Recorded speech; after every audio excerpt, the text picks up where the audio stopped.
to the sector over the years? These are some of the questions we shall put to Prince Will Okori, the Executive Director, Electricity Consumers Protection Advocacy Center in Abuja.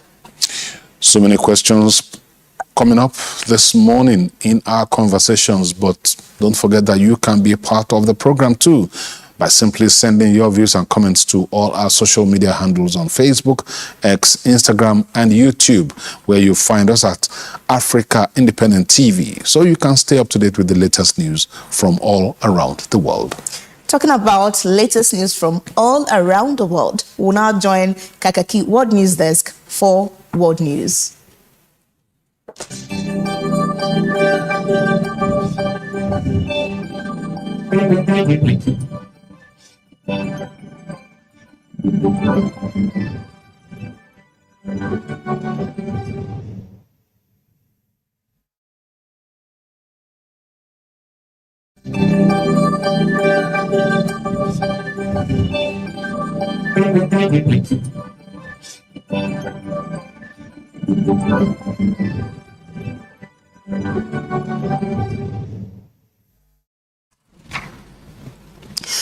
Welcome to Kakaaki World News Desk. We begin from U.S. this morning, where officials said their escort plan at the Strait of Hormuz may not involve Navy ships, while Iran warned on Monday it will strike unauthorized transit through the narrow passage that carries a fifth of global oil. President Donald Trump announced earlier that U.S. forces would begin guiding ships out of the strait on Monday morning, Middle East time, as a humanitarian gesture.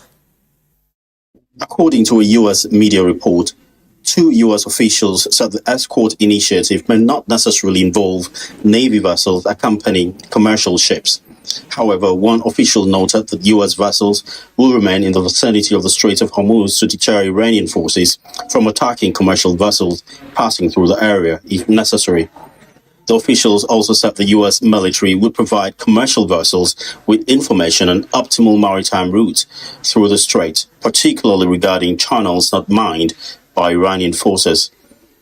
On Monday, Chief Commander of Iran's Qatam al-Anbiya Central Headquarters, Ali Abdullahi, said the security of the Strait of Hormuz is under the control of the Iranian armed forces. He stressed that under no circumstances can safe passage be conducted without coordination with the armed forces. Abdullahi emphasized that Iran has proven through action that any threat or aggression at any level and in any region will be met with a severe and regret-inducing reaction. He declared that Iran will preserve and firmly manage security in the strait with its full capacity. The commander warned all commercial vessels and all tankers to refrain from attempting to transit without coordination with the armed forces stationed there in order to avoid putting their safety at risk. He also cautioned that any foreign armed forces, particularly the aggressive U.S. military, will be attacked if they attempt to approach or enter the strait. Abdullahi urged U.S. supporters to exercise caution and avoid actions that could lead to irreversible consequences.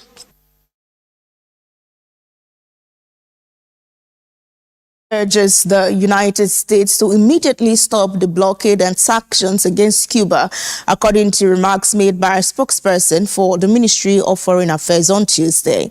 The remarks were posted on the ministry's official website in response to the newly expanded U.S. sanctions against Cuba. U.S. President Donald Trump signed an executive order on Friday to expand sanctions against Cuba, accusing Cuba of continuing to constitute a threat to the national security and foreign policy of the U.S. On the same day, the Cuban foreign minister said that the U.S.'s illegal and unilateral coercive measures are reprehensible and ridiculous, and that they will not be intimidated. The spokesperson for the Ministry of Foreign Affairs said the U.S. intensification of illicit and unilateral sanctions against Cuba gravely infringes on the Cuban people's right to subsistence and development and violates the basic norms in international relations. China firmly supports Cuba in safeguarding its national sovereignty and security and opposes interference in Cuba's internal affairs.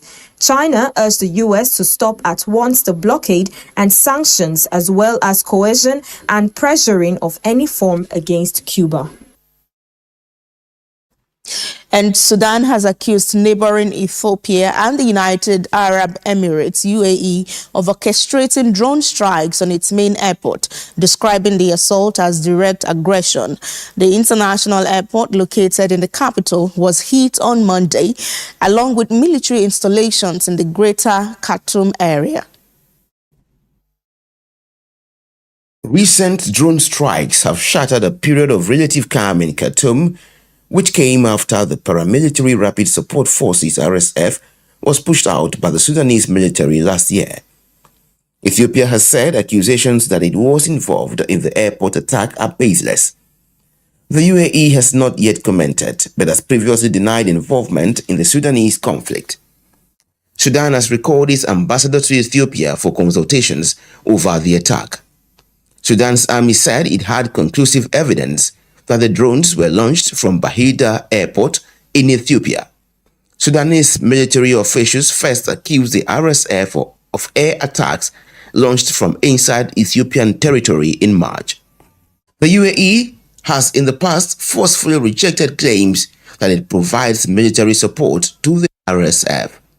The latest attacks come a week after the first direct international commercial flight in 3 years landed in the airport. Authorities were forced to announce a 72-hour suspension of operations at the airport.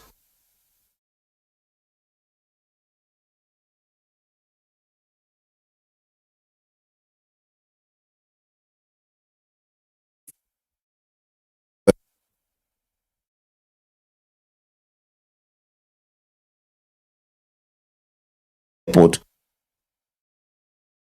also part ally, the United Arab Emirates.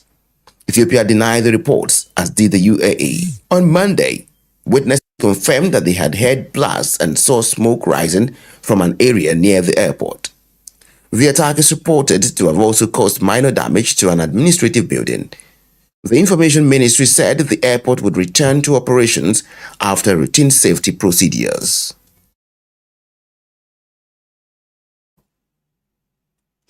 China has stated its stance on preventing the proliferation of nuclear weapons, pointing out that the application of double standards by certain countries is undermining the authority of the Treaty on the Non-Proliferation of Nuclear Weapons (NPT) and the International Atomic Energy Agency safeguard systems, while also warning against Japan's negative moves on nuclear weapon possession. Chinese ambassador for disarmament affairs Xinjiang made the remarks at the 11th Review Conference of the Parties to the NPT at the United Nations headquarters in New York, and which will run until May 22nd. Preventing the proliferation of nuclear weapons is one of the core objectives of the NPT. Given the current continued deterioration of the global strategic security environment, certain countries are applying double standards in addressing nuclear non-proliferation issues, severely undermining the confidence of the vast number of non-nuclear weapon states in the authority of the treaty, the safeguard system of the IAEA. Shin pointed out that the role of nuclear weapons in national security policies should be reduced. So far, some nuclear weapon states and their allies are continuously strengthening and sharing extended deterrence arrangements, and the trend of related friendly nuclear proliferation is a cause for concern, according to the Chinese envoy. He said China calls on nuclear weapon states to withdraw all nuclear weapons deployed abroad back to their own territories, urges countries involved in nuclear sharing and extended deterrence arrangements to stop escalating or replicating such arrangements in other regions, and stresses that the proliferation of nuclear weapons through nuclear sharing must be prevented. Furthermore, China expressed serious concerns regarding the nuclear submarine cooperation between the United States, Britain, and Australia, stating that such cooperation involves the transfer of nuclear materials and should not be advanced by a small number of countries after bypassing multilateral mechanisms, according to Shin.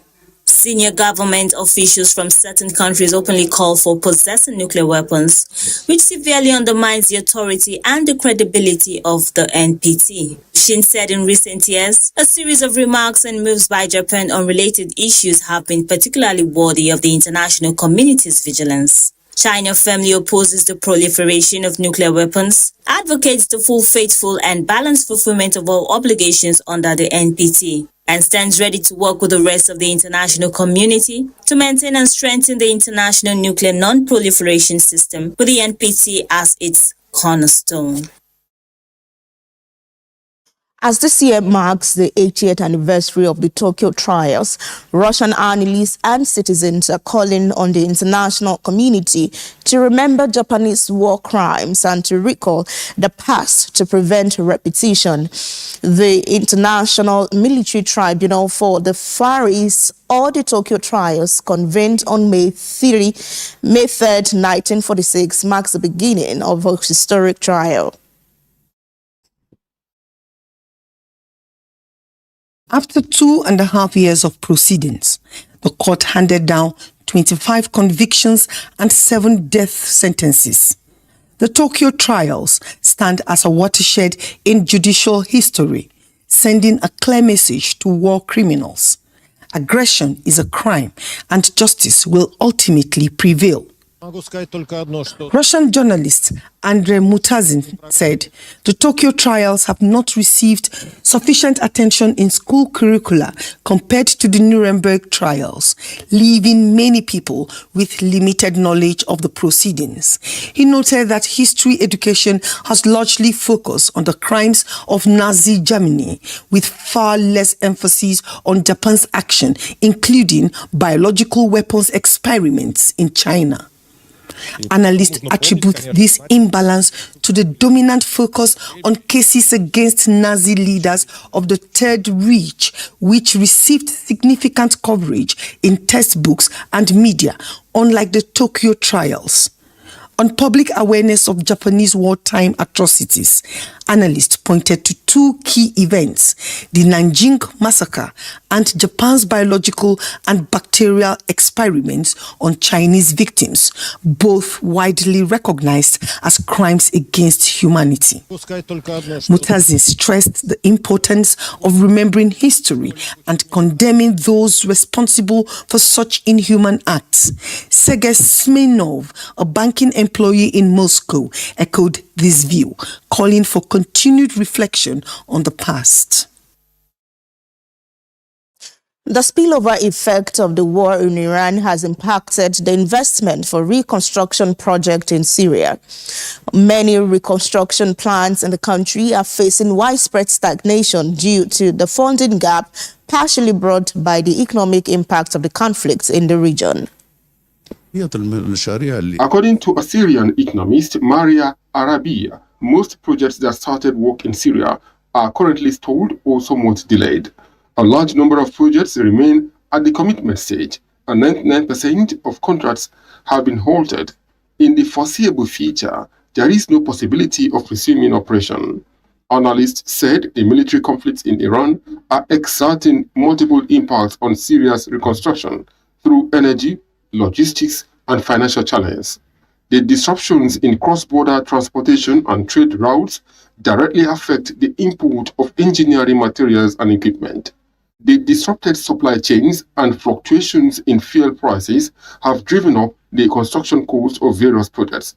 Furthermore, insufficient legal safeguards and swings of exchange rate further undermine investor confidence.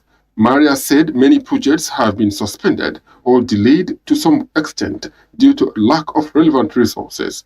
Disrupted energy supply, unstable exchange rates, and market uncertainties have made it difficult for investors to enter the Syrian market. The analysts believed that Syria's reconstruction prospects remain grim due to the spillover effect of the war in Iran and the internal structural problems of Syria. If regional tensions persist, the economic and investment recovery in Syria will face long-term challenges. The World Health Organization, WHO, has confirmed 2 cases of hantavirus infection aboard a Dutch cruise ship in the Atlantic Ocean. Cruise operator Oceanwide Expeditions said in a statement on Monday that more than 140 people remain on board.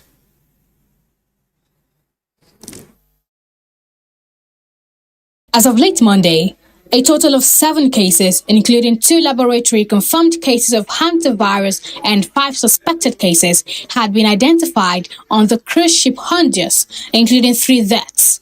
The fatalities include a Dutch couple and a German national. A British passenger has been evacuated from the ship and is receiving intensive care in Johannesburg, South Africa. 2 crew members, 1 British and 1 Dutch, are still on board and showing acute respiratory symptoms, 1 mild and 1 severe. The cruise operator says both require urgent medical attention, adding that Dutch authorities were actively preparing a medical evacuation of the 2 individuals. The ship is currently stationed off the coast of Cape Verde.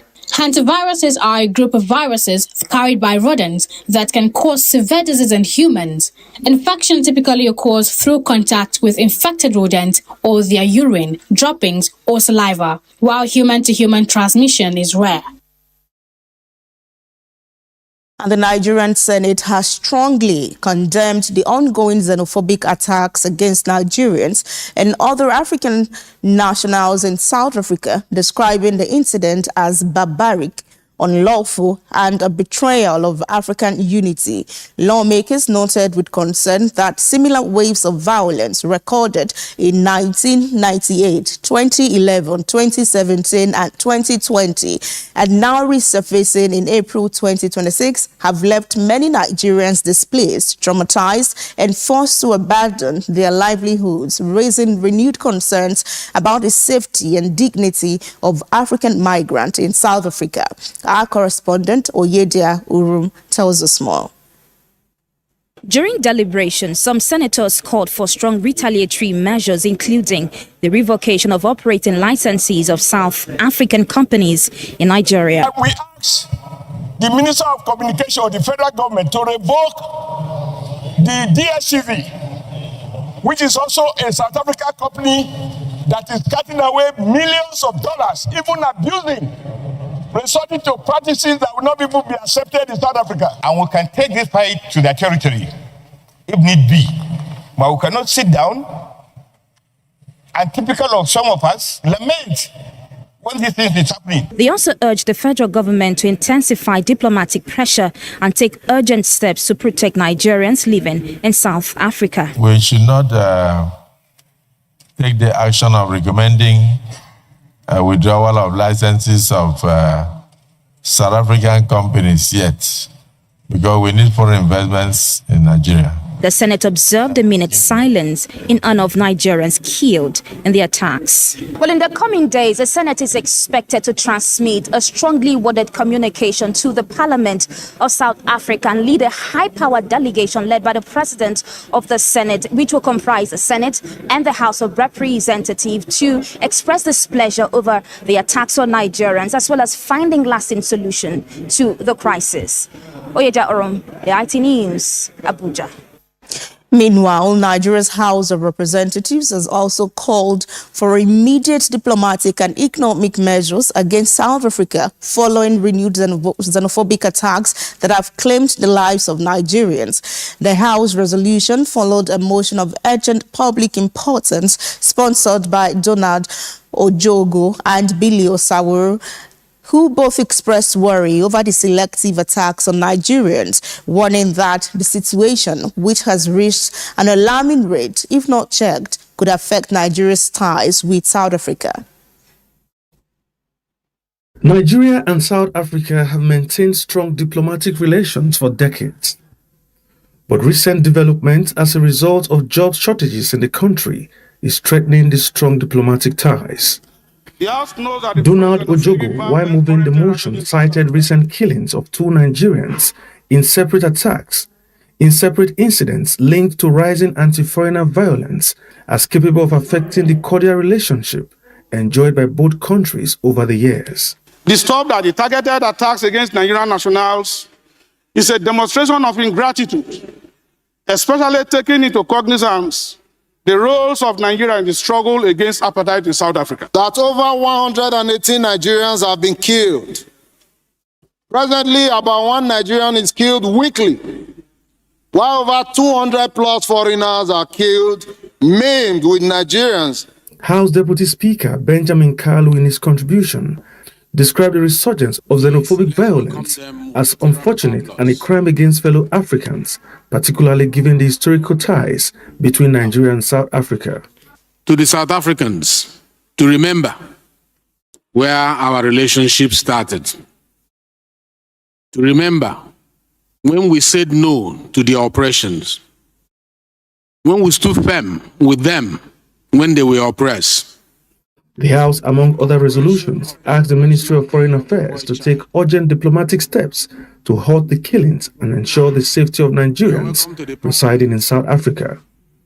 Ogianabe Udwimo, AIT News, Abuja.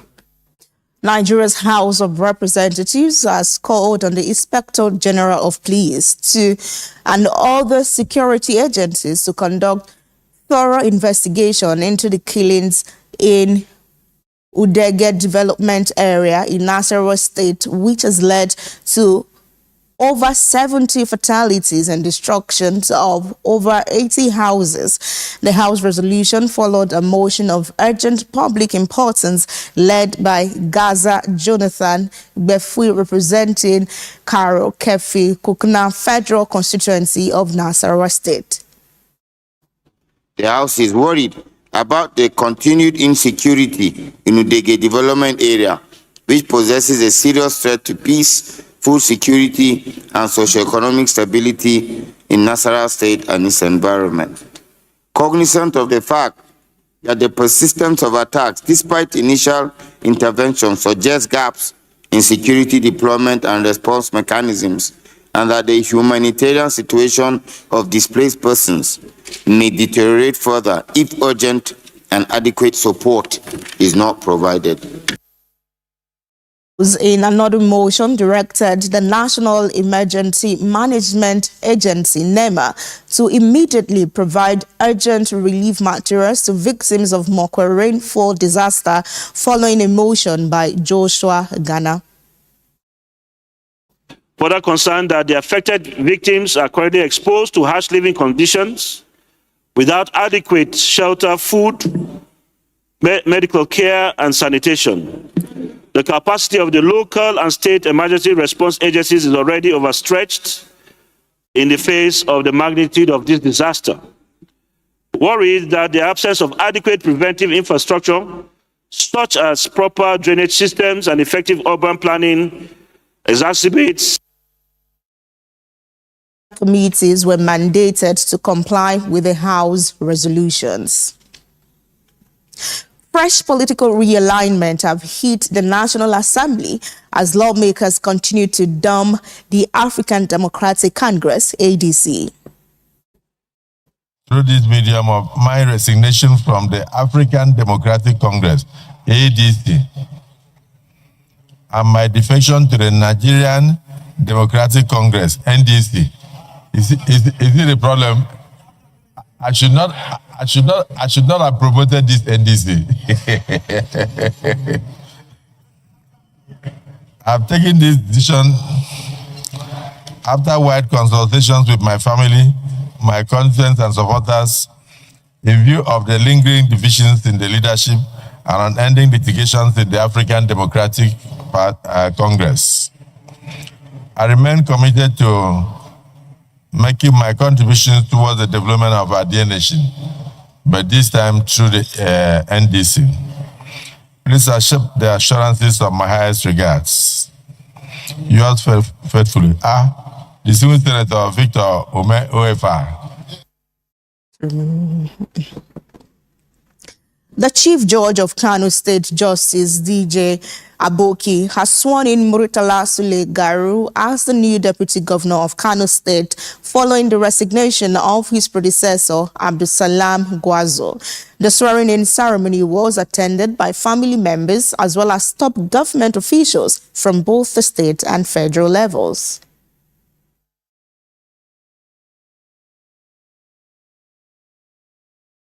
Destiny has finally aligned for Murtala Sule Garo.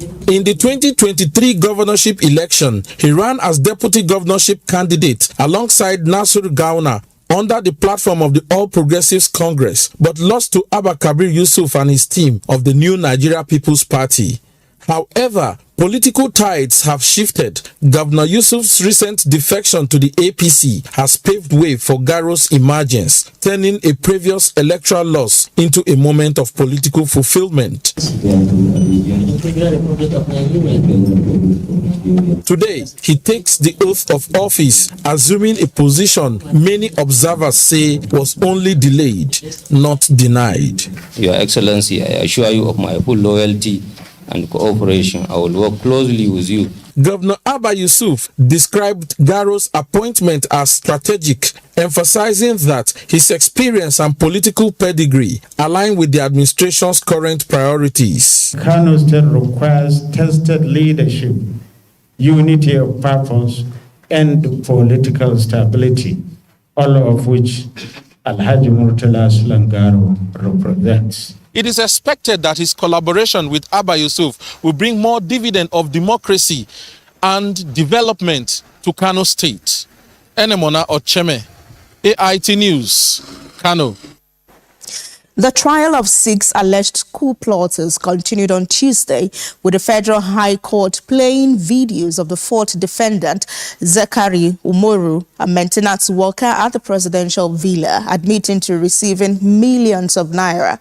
The court session, however, opened with a minute of silence for one of the defense counsel, Umaru Karamak, who died in a car accident after Monday's sitting. AIT Judicial Affairs correspondent Chibuzo Okeze has more.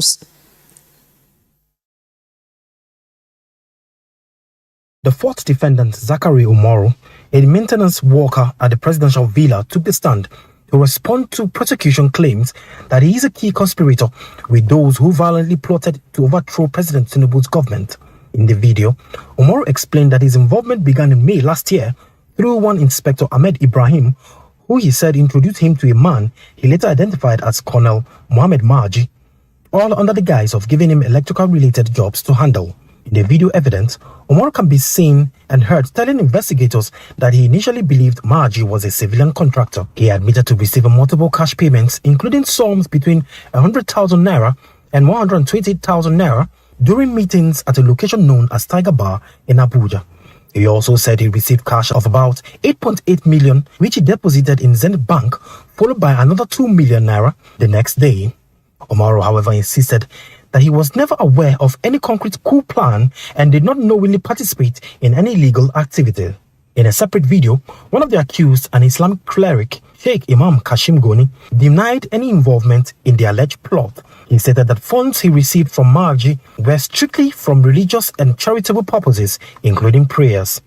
However, investigators in the video highlighted inconsistencies between the cleric's claims and the obtained back financial statements. Following the presentation of the video evidence, counsel for the 6th defendant, Michael Numan SAN, requested more time to review the materials.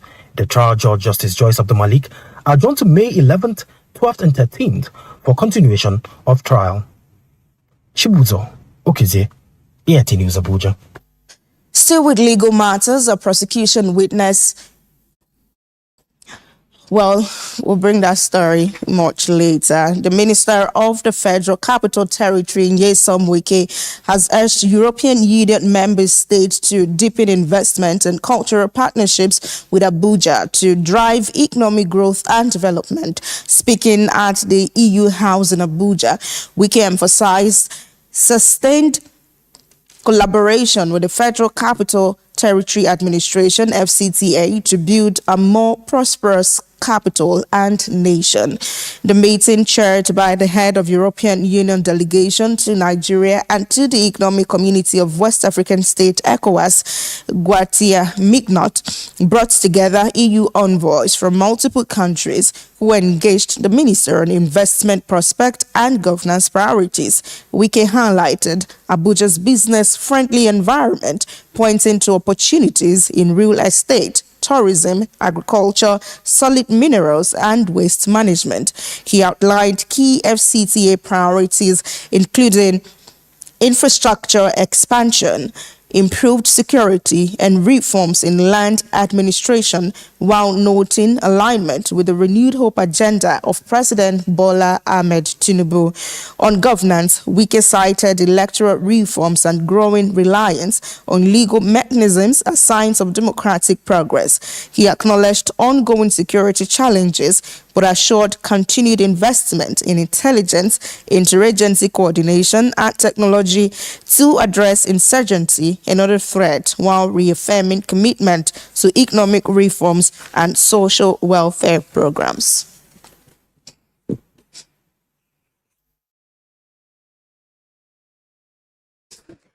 And that's the world news on Kakaaki, the African Voice this morning. Thank you for being there. Up next on the program is Kakaaki Business.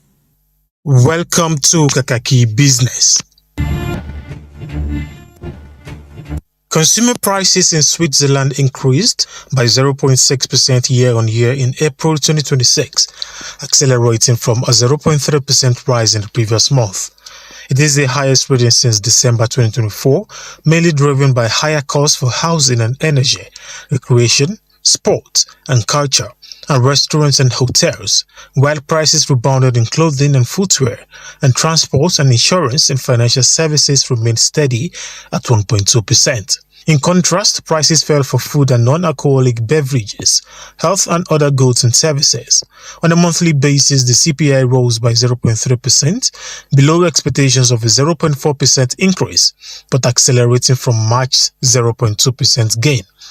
Annual core inflation, which excludes volatile items such as unprocessed food and energy, rose 0.3% after increasing 0.4% in March, marking the softest increase since July 2021.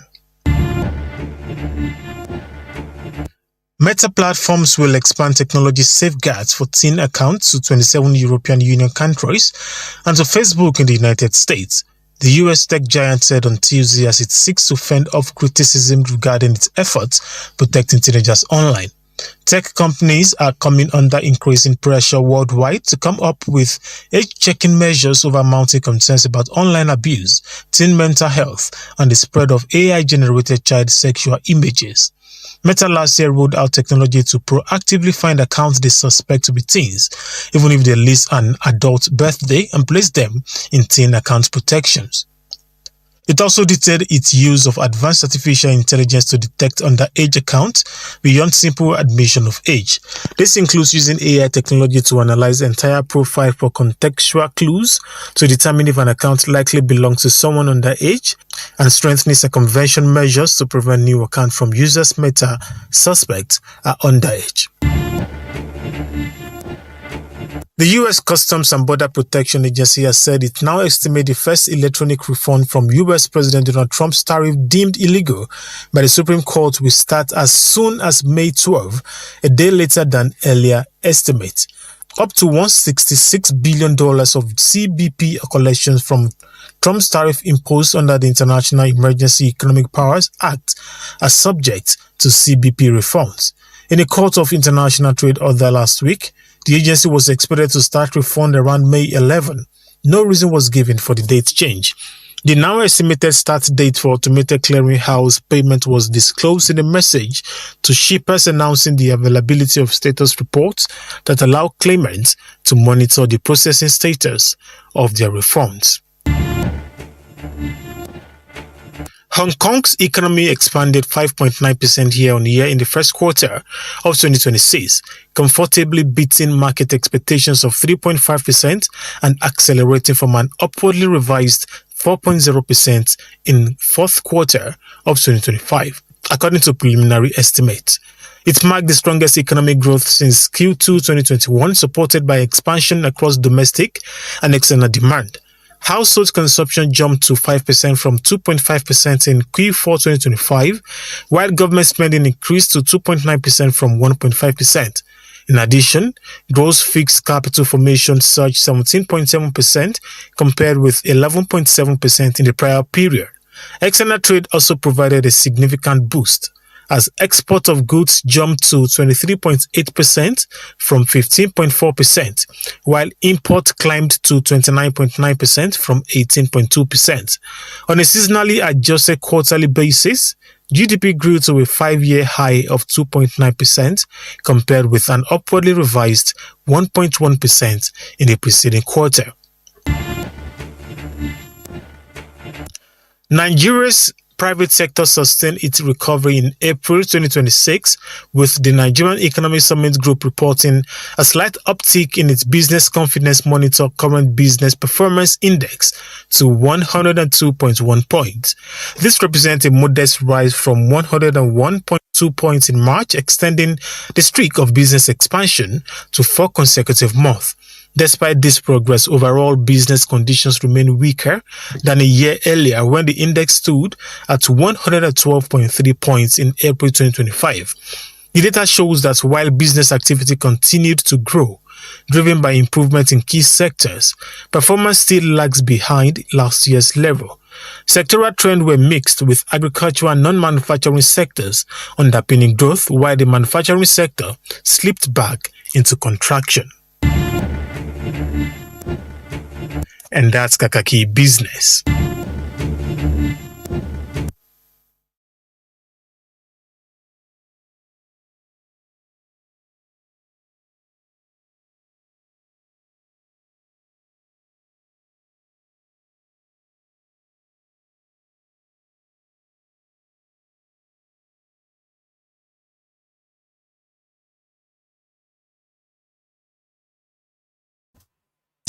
Thank you so much for staying with us on Kakaaki, the African Voice, this Wednesday. Now, let's take a look at something that is, of course, a very critical worry, especially for people who travel across the length and breadth of Nigeria. African road traffic agencies are teaming up with a view to reducing the estimated 220,000 fatalities from road crashes on the continent. And with the unveiling of a secretariat of a continent-wide body in Abuja to drive this goal, the Corps Marshal of Nigeria's Road Safety Commission, Sheikh Mohammed Said, says it is achievable.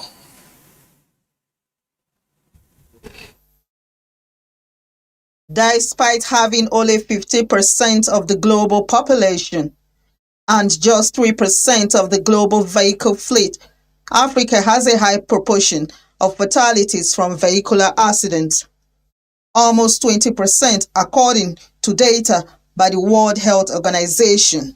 Over 225,000 deaths as of 2021 on the African continent, the highest global per continent. It is to synergize with a view to reducing these frightening fatality figures that a center to drive collaboration among African countries is being established in Abuja. Indeed, with this inauguration, both Waso and Asla are now co-located in a fully furnished secretariat, symbolizing unity of purpose and efficiency in continental coordination and cooperation. The Beninois Road Safety Boss was at the commissioning of the secretariat. Benin was also a founding member of Warsaw and held the secretariat for over a decade. And we strongly believe in regional and continental collaboration. By working together across borders, sharing the same realities, we can accelerate our efforts and deliver meaningful and lasting impact. Aside the optics of a new building as symbolized by Tuesday's Abuja event, motorists and the road safety authorities show need to collaborate to curb road crashes. Opeita Agu, AIT News, Abuja. Road crashes, reducing it will take a lot, especially in Nigeria. I think there's a lot more work to be done apart from this collaboration, because plenty of education first, especially from the Federal Road Safety Commission itself, which has the responsibility of keeping road users safe. But then, if you want to keep road users safe, you have to ensure that the roads are safe too. True, and I think let's assume that this is a beginning of intensified effort in seeing that all of that become a thing of the past, at least in our environment. I'm looking forward to the gains of this collaboration. All right, from here we'll go to our social intervention segment, and when we come back, it will be newspaper o'clock. Stay with us.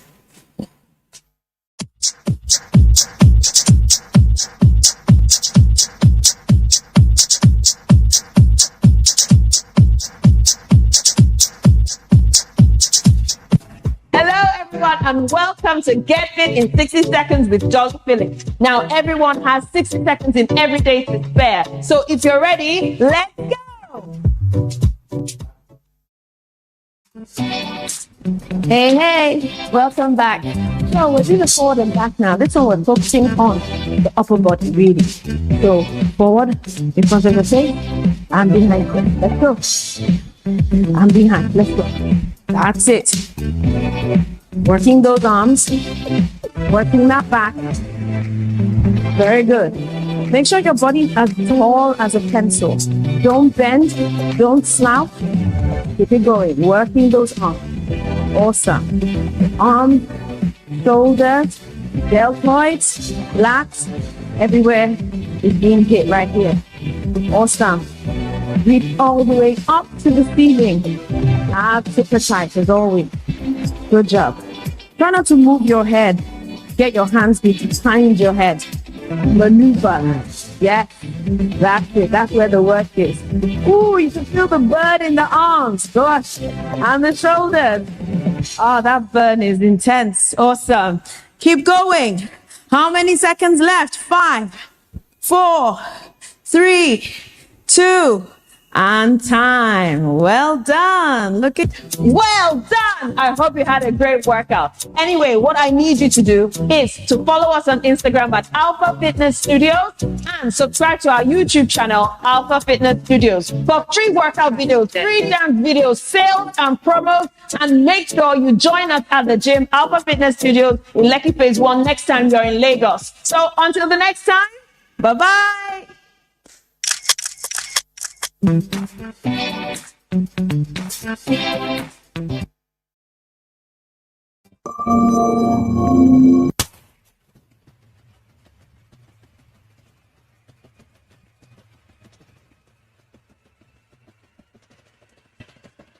Hello, great people of Nigeria. Welcome to the Leadership Clinic. Today, I'm speaking on discovering your own personal money routine.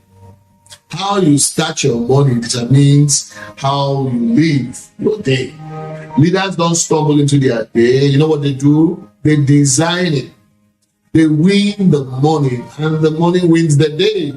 What does a winning morning look like?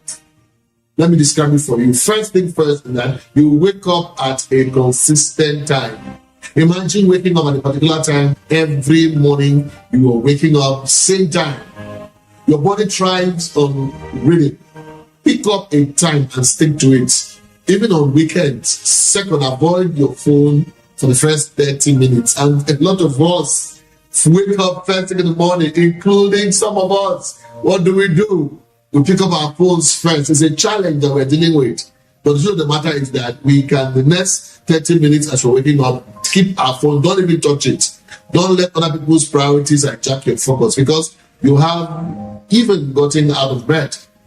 Imagine if you pick up your phone and the next thing you see is bad news, negative news. And at the end of the day, sometimes you go on and on and on and on and on and on. And at the end of the day, what do?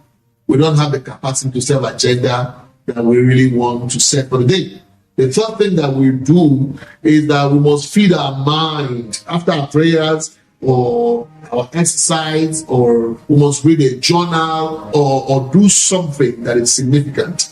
The interesting thing is that the more we begin to focus on building something significant about the day, getting into the study, pushing ourselves beyond the limit, going through the page of the books or whatever it is, and then of course realizing that it's important to spend time thinking about what the day is going to look like, which means that you must operate from your thinking spot at every point in time. Every leader that has been able to build significant results it's the type of leader that wakes up in the morning and prioritizes thinking.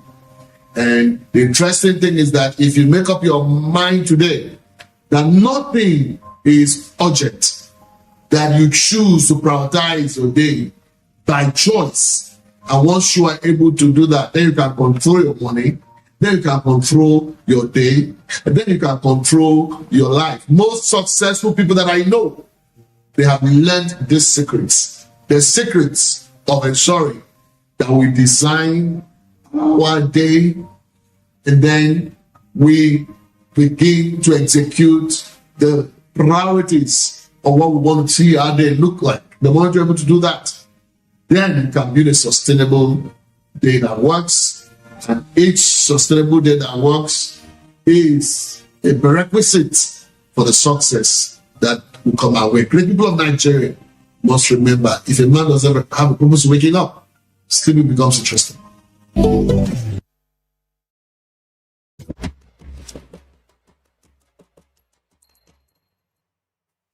Have you ever wondered why money is an issue in your marriage?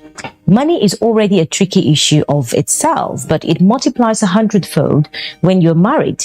You'll have to merge your outlook on finance management, approach to spending, needs and wants with another person who grew up under different circumstances and teachings. Now, there is no one-size-fits-all approach to handling money matters within a relationship. Having a joint account may work for some, but not for others. And what percentage of the budget goes to the various expenses are decisions both of you need to arrive at. What do you need to do? Have a full disclosure of each other's financial status. Create a budget and monitor it, and talk with each other when planning to spend a big sum of money. Decide on what amounts to be spent on school fees and the children. Never leave the burden to your spouse or take up sole responsibility. I'll tell you why. Most times when you do too often, the other person or your spouse takes it for granted by saying you're always capable. So deal with it. Talk about it, share, and be considerate. Honestly, that's my two kobo.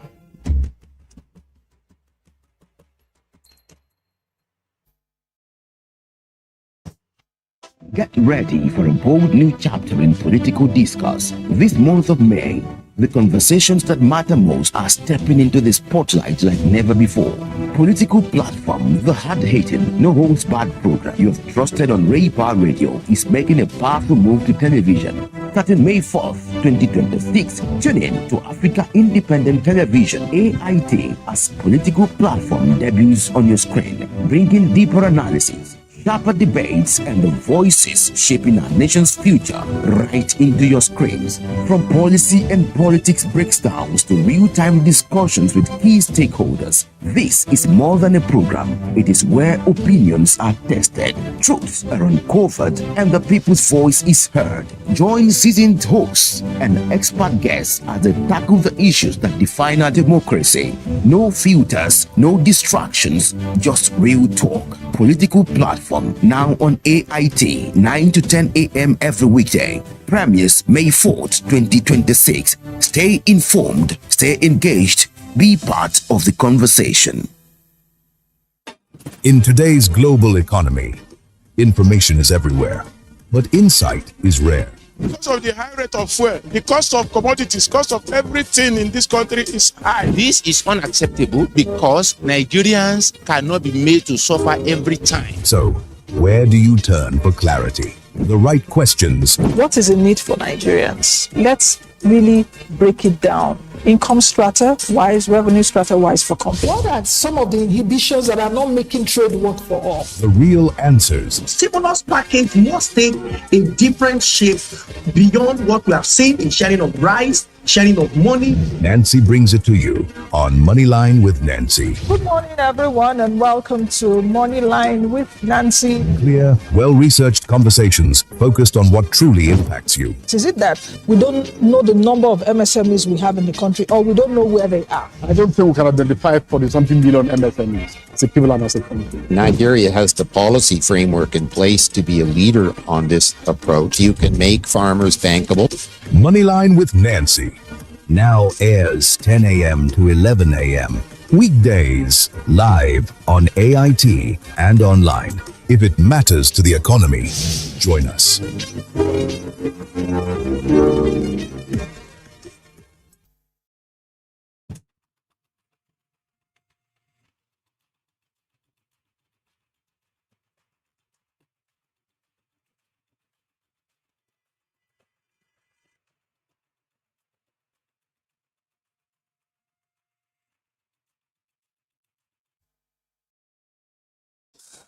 All right, thank you for staying with us, Kakaaki, the African Voice.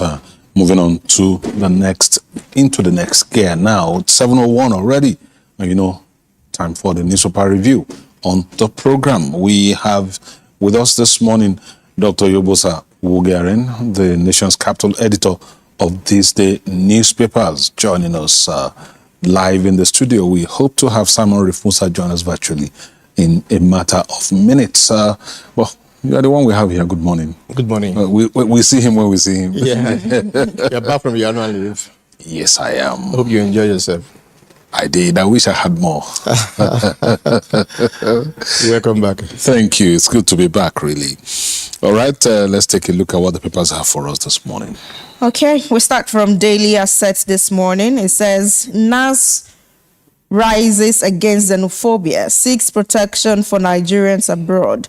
Senate pushes diplomacy, probes diaspora protection framework. You find that story on page 2 of Daily Assets this morning.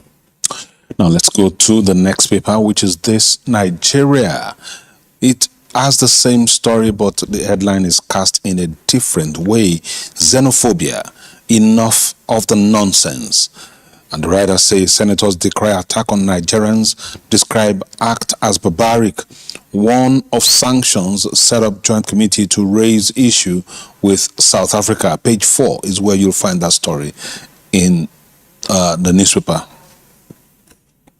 From this Nigeria, we cross over to the Daily Monitor. It says xenophobic attacks. National Assembly demands action against perpetrators. One of the writers says urges federal government to initiate high-level diplomatic dialogue with South Africa, Ghana to secure protection for Nigerians. Just down the Mazda, it says alleged coup.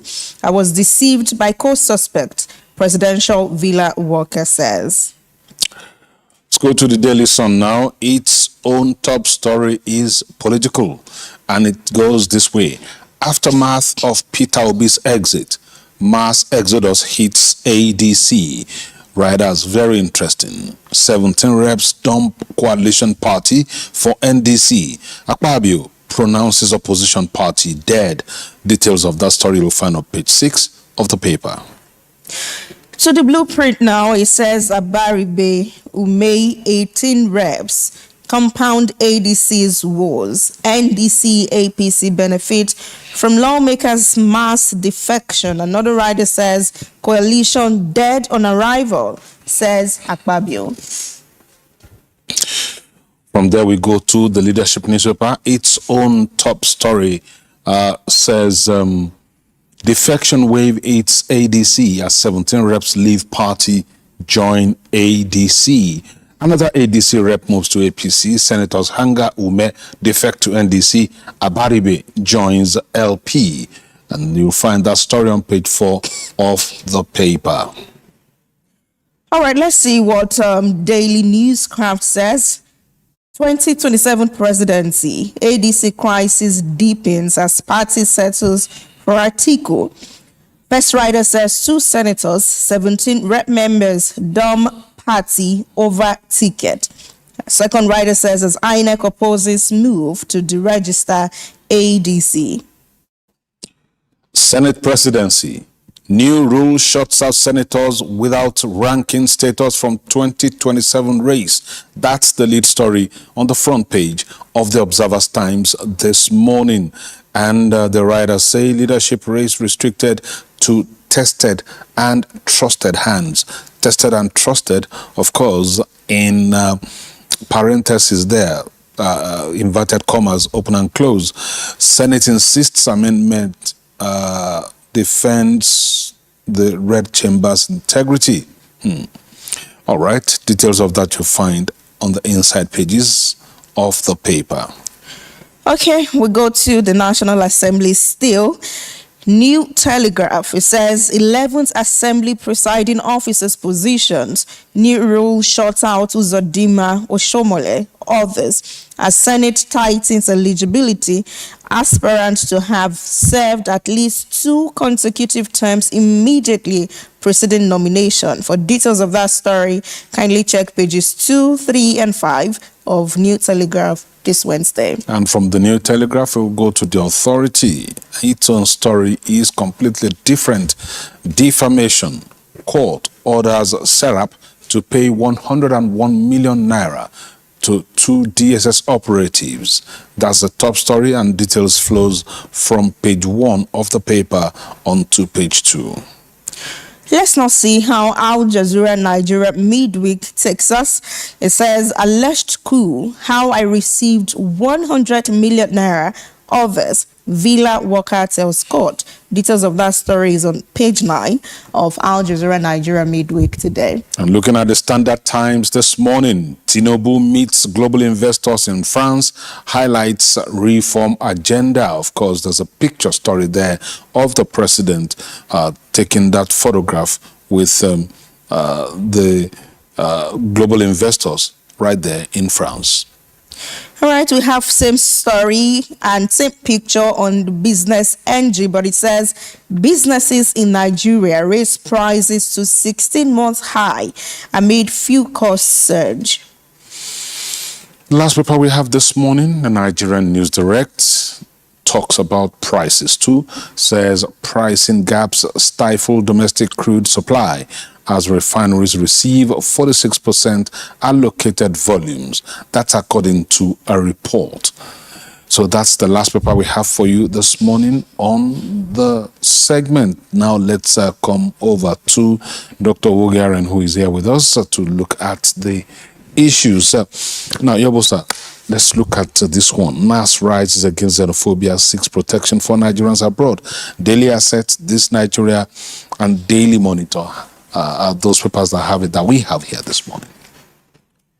Well, I think it's a very disturbing news coming from South Africa. There's no basis for what some South Africans are doing to their brothers in South Africa. I mean, taking into consideration that we're one continent, you know. But the response of National Assembly yesterday came very late, including the response from the president, from the executive arms of government, came very late. I don't forget that this thing started at about three weeks ago. Other responsible countries within Africa, you know, responded swiftly when that incident happened. Botswana, for example, imposed huge sanctions on South Africa. Same thing with Zimbabwe and others. But in our case, I think it took them almost about 3 weeks before they could respond to what is happening to Nigerians in South Africa. And for me, it's a sign of the fact that we don't have a very strong diplomatic policies in our country. It took them 3 weeks after some Nigerians had been killed before the Ministry of Foreign Affairs issued a statement, you know, inviting the South African ambassadors to Nigeria. And yesterday, National Assembly started discussing the matter after 3 weeks. You know, for me, it shows that we are not serious when it comes to protecting Nigerians.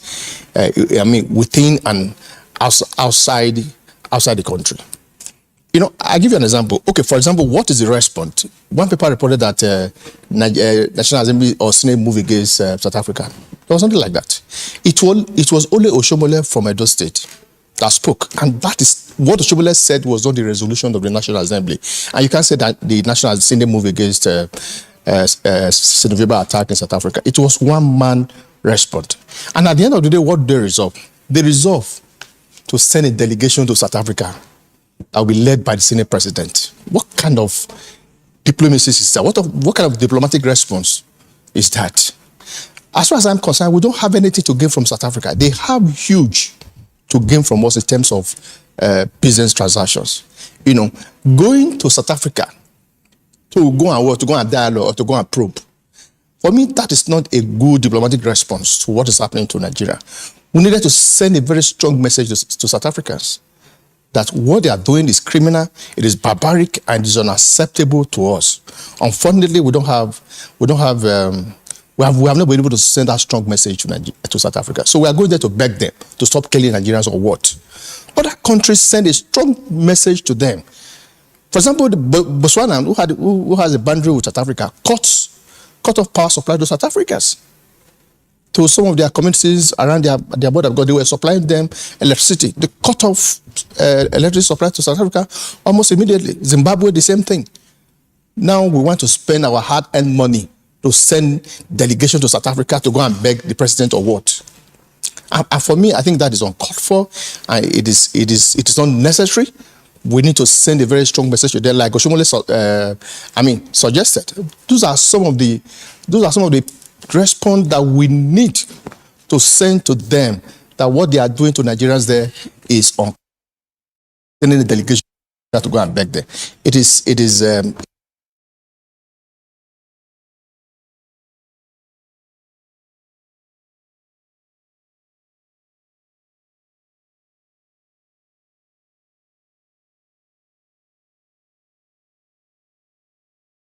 to level in 2020, and now,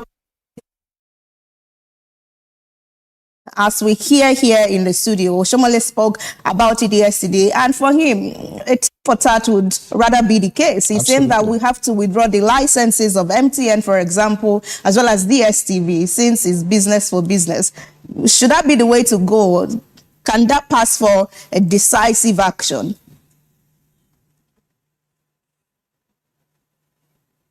Simon, can you hear us? Okay. Simon, you have to unmute yourself because we can't hear you.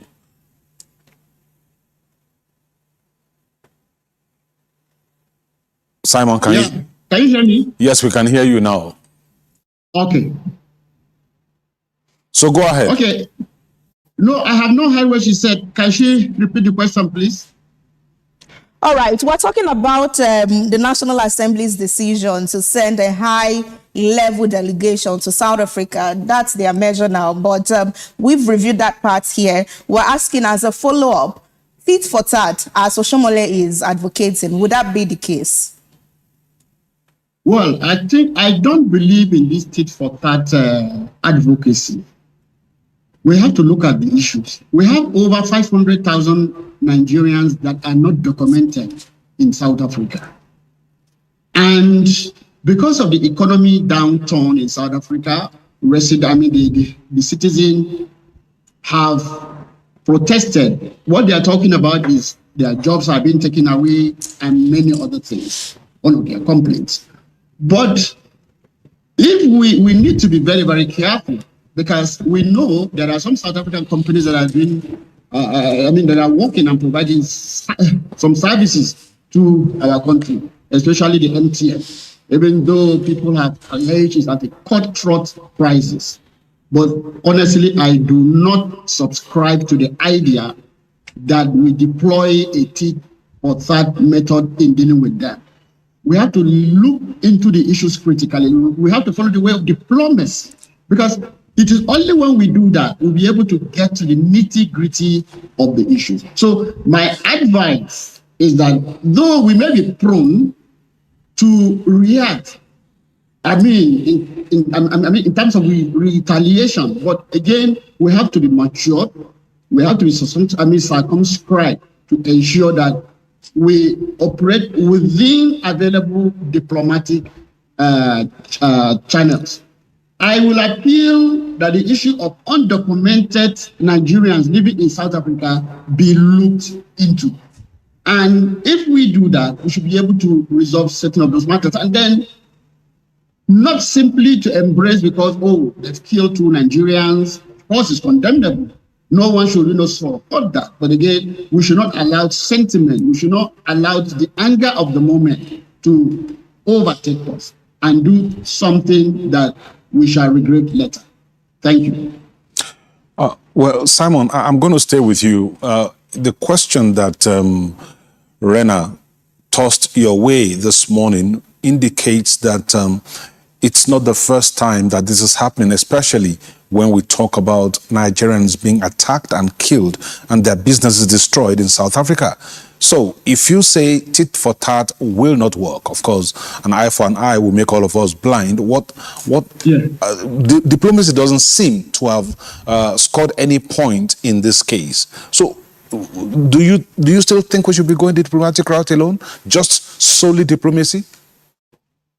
Well, only the truth of the matter is that if you really want to look into the situation, you ask the question. In the past, when we had these issues of xenophobic attacks on foreigners, including Nigerians in South Africa, what was done? The only thing we do in Nigeria is to come on the newspaper, make noise, and there's nothing is done. And if even nothing is done today, tomorrow it will still happen. Well, to amend certain thing of my I will require that maybe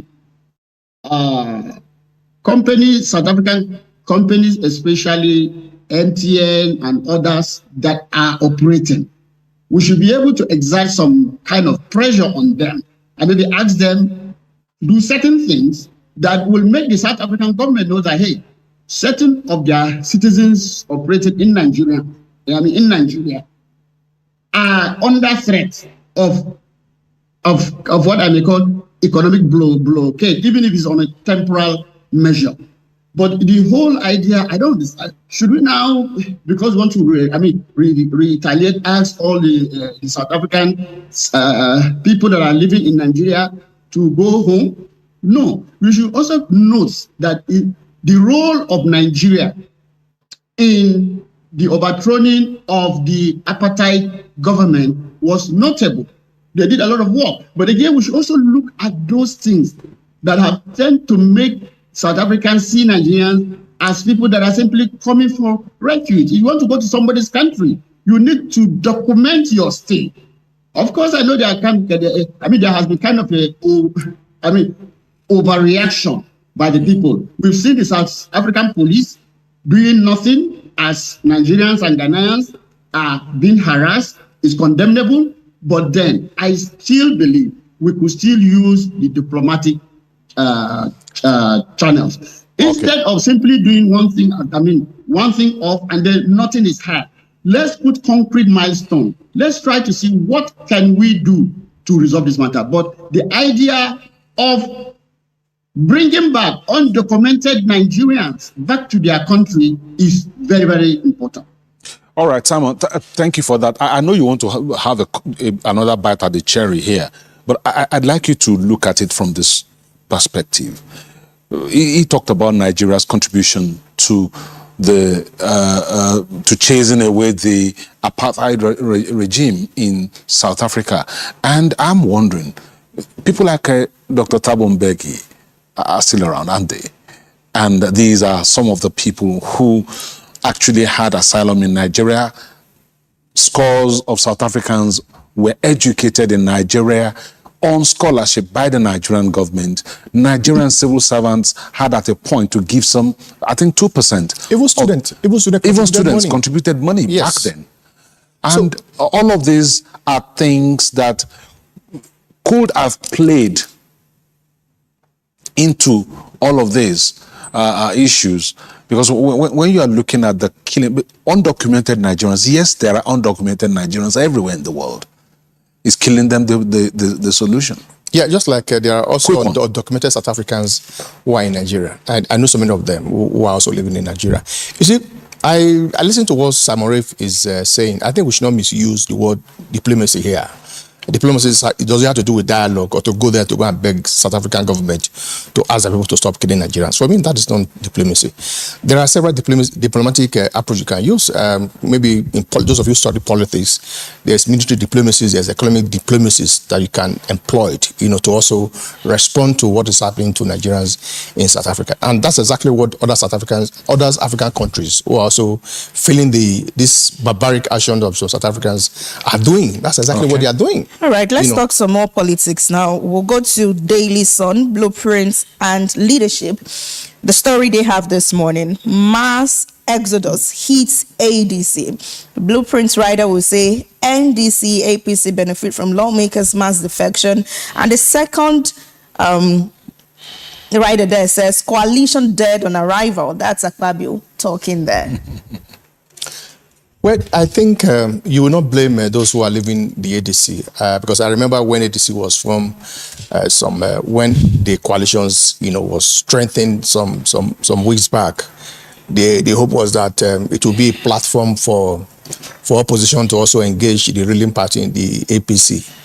And suddenly we started seeing what was happening, especially after the judgment by the Supreme Court. And people thought the Supreme Court was going to resolve so many issues, that led to the crisis within the ADC. But unfortunately, that was not done. The Supreme Court, at the end of the day, resolved one issue, that the Appeal Court was wrong to have, used the word, is it status quo? Antebellum. And that was what the Supreme Court resolved, which the ANEC misinterpreted by de-recognizing the leadership of David Mark. It was resolved. But thereafter, he sent the case back to the the Federal High Court. And some people believe that it was a legal trap. It was a legal trap. But what, at the end of the day, the High Court still, refused to recognize David Mark. And by the time the matter get to the Appeal Court again at Supreme Court, the election would have been over, and it would have been difficult for people to contest these elections. So it was on the basis of that fear that some people decided to go to Nigerian Democratic Congress. So you are not going to blame them, because politics is about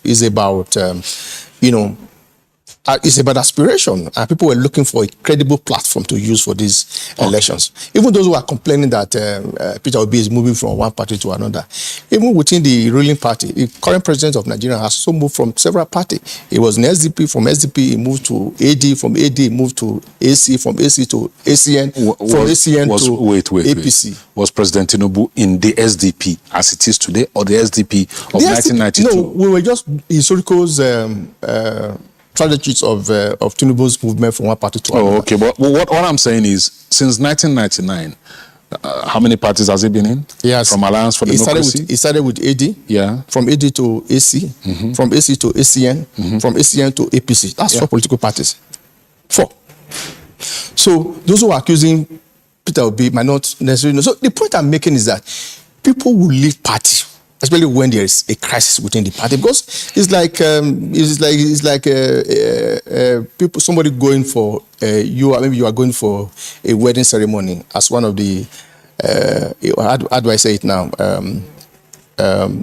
Maybe you are going to marry your wife, and your car had an accident. You say, okay, let me look for a mechanic to fix the car before I continue with the journey. You will discover that by the time you look for a mechanic physical, the ceremony would have been over. So people were not going to wait for the crisis to be resolved, because by the time they resolve the crisis, the whole thing would have been, the election would have been over. Okay. But having said that, we're going to witness more of defection, not just from ADC to another party, even from within the APC. Because with the way APC is going, it appears they have given so much power to some state governors who now dictate who should go for the Senate, who should go for the House of Reps, who should go for the National Assembly. And that has created tension within the political parties. Okay. So at the end of the day, there might likely be implosion within the APCs who will now move to another party. Even if they don't leave, some of them will stay in the parties and create some sabotage within the party.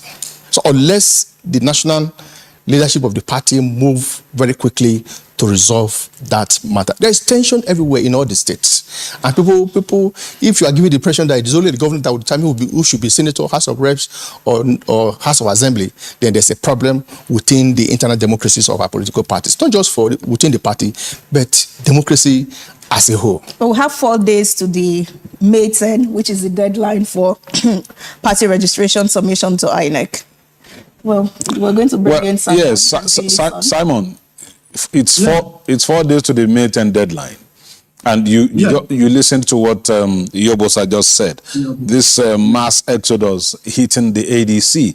In fact, the way the Daily Sun puts it, it makes it look like a direct consequence of Peter Obi leaving the party. What do you have to say? Very quickly.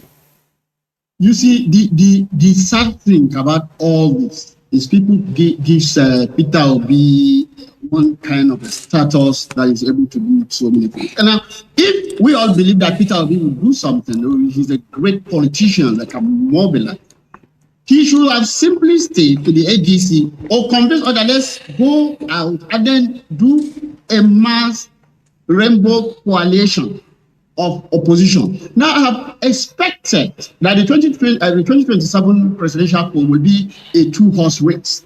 But as it is now, it is eminent that it will either be three-horse or even four-horse race. And that will give an opportunity to the incumbent president. We've always maintained that opposition is key in the democracy of this country. But unfortunately, the way we run our politics, because democracy has been reduced as a battle for acquisition of political power and nothing more. So when they say there are tensions here, let me tell you, the guys that are playing politics, they're going to reduce all those tensions and they're working back. Now, I disagree a little bit when they say some governors are insisting on this. No, it's clear. Tinubu has come out to say, let the people, let aspirants decide. In my state, especially from the zone I come from, that is the southern Kaduna zone, attempts were made to ensure that they had a consensus. It never worked. And the governor has come out clearly to say, without the cooperation and agreement among the aspirants, definitely there must be primaries. Tinubu himself, the APC knows that if they allow governors to take charge, there will be an implosion. So when we're talking of all this hope for the opposition, the Nigerian politician has a tunnel vision. And what is that vision? Just to grab power. And as long as we run with that, nothing will happen. I'm happy that Peter Obi and Kwankwaso moved over to NDC. I'm also happy that 2 senators, about 17 House of Reps members, have also moved to the NDC. But at the end of the day, the system that has crippled Nigerians' democracy is still there. We have an orientation. The orientation is get into power and do what you can do for yourself and your immediate promise. I don't expect anything more than that. And it is only the Nigerian people that can say, hey, we need to stop this. Okay, we hear you. The Senate has a major shift in its rules, and that's how Observer's Time New Telegraph lead this morning says Senate presidency. New rule shuts out senators without ranking status from 2027. You see, when institutions like National Assembly or the Senate, Senate, I may start to amend rules for self-service. There's a problem there. I have covered politics. I was first set of correspondent that was accredited in 1999 to cover National Assembly, and I covered National Assembly for 7 years. So I can tell you what the whole thing is all about. Now, what is responsible for all these things? Another election is coming. And maybe the National Assembly president or leadership saying that by the time they inaugurate the 11th National Assembly, there are some ranking senators that want to contest the leadership position with Akpabio, the deputy senate president, and the senate leader. So what they did was to quickly amend the rules. What the criteria has always been that... I think your thought aligns with New Telegraph. He says, new rule shuts out Uzodimma or Shomole. Yes, so what the whole thing has always been is that once you are a ranking senator, whether you are a senator in the First Republic or Second Republic, you are eligible to contest for the leadership position of the National Assembly. So what they now did, apart from being the ranking senator, you must be a senator in this 10th National Assembly. That is this one. So the likes of Uzodimma, who was in the Senate for about 4 years, cannot contest because he was not a member of the 10th National Assembly. Or somebody like Abdulaziz Yari. Abdulaziz Yari cannot contest because they are not member of the 10th National Assembly. So for me, that is uncalled for. Yes, I agree that the Constitution of the Federal Republic of Nigeria provide the Senate or the National Assembly with the authority to, set their own rules on how they should. But that rules must be in consonance with the principles of democracy. It has only been. Okay, you think it's disenfranchising some people in the race for the Senate? What I'm saying is that this rule was created for the benefit of some selfish senators who want to aspire to be a Senate, who want to aspire to leadership of the Senate in the 11th Republic. Otherwise, once you are a ranking senator, not even a senator, once you are a ranking members of House of Reps and you contest the election and become a senator, you are eligible to contest. My question really is, for the how are they sure of the leadership of? How are they sure they will be members of the 11th? Exactly. So the point I'm making is that they are assuming that they will win elections. But of course, they believe that the normal system with Nigeria, you go into elections, write the result, ring the elections, find your way back to the Senate, At the end of the day, you still want to contest for the position of the Senate President, Deputy Senate President. But like I said, Nigerians must take that decisive step in ensuring that those who refuse to work will work for them. People who came to National Assembly, who came to 10 National Assembly for their own selfish interests, are punished with their voters' cards. And if that is allowed if that's prevail, I can tell you that many of these National Assembly members will not come to the Senate or come to the National Assembly. All right. I think let's bring in our viewers at this point. Is it okay? Yeah. Okay, please. A quick one. Yes. We have some of our viewers this morning. Africa Independent TV. Emmanuel Walker says, this is kid glove that our government has been using that grew up insurgency. South Africa is killing Nigerians and we're begging them here. Absolutely. Another user says, Botswana, Tanzania never visited South Africa before taking a drastic measure to cut ties with South Africa diplomatically. That's Victor Taimba there. Another user is saying that we should have summoned the ambassador down to our office here in Abuja. I think that was what Ghana did as well. We cannot find that now, so maybe we can bring in Simon. All right, let's also look at a number of other comments. Boros SBZ says the crisis in LP, ADC, and PDP are all instigated by the mole planted by the ruling APC, the worst ruling party that don't just want opposition of any kind. I don't know if you have proof of that, but those are your views, not the views of AIT. Boros, you're entitled to your views, but I'm just stating clearly that those are yours, not ours here. And well, let's come to Simon for a quick comment on this issue of the National Assembly, of the Senate presidency being zoned to certain people, whether they are zoning. Yes, it's some kind of zoning. Right, Simon, what are your thoughts concerning that particular headline? Yes, I think I agree completely with my brother and friend that the entire thing is done to shut down certain people that they think will emerge. Very strong contenders, of course. We won't dismiss somebody like Abdulaziz. He contested with Akpabio, missed it, and Adam Oshumole too has an eye, and also the governor, the present governor of Imo State, Hope, also wants to be the Senate president. It's quite very sad and very, very unfortunate. It shows the selfishness of the leadership of the National Assembly or of the Senate. If you want to shut down somebody, why not allow it to just be a free contest? Let people make up their mind. They are first among equals. So when you allow everybody to be involved in a race that is open, transparency will be attached to the exercise. But like I've always said, the Nigerian politician put himself first. And we hope that Nigeria will wake up and ensure that such people are not allowed to return. And that can only be done if voters rise up and do the needful.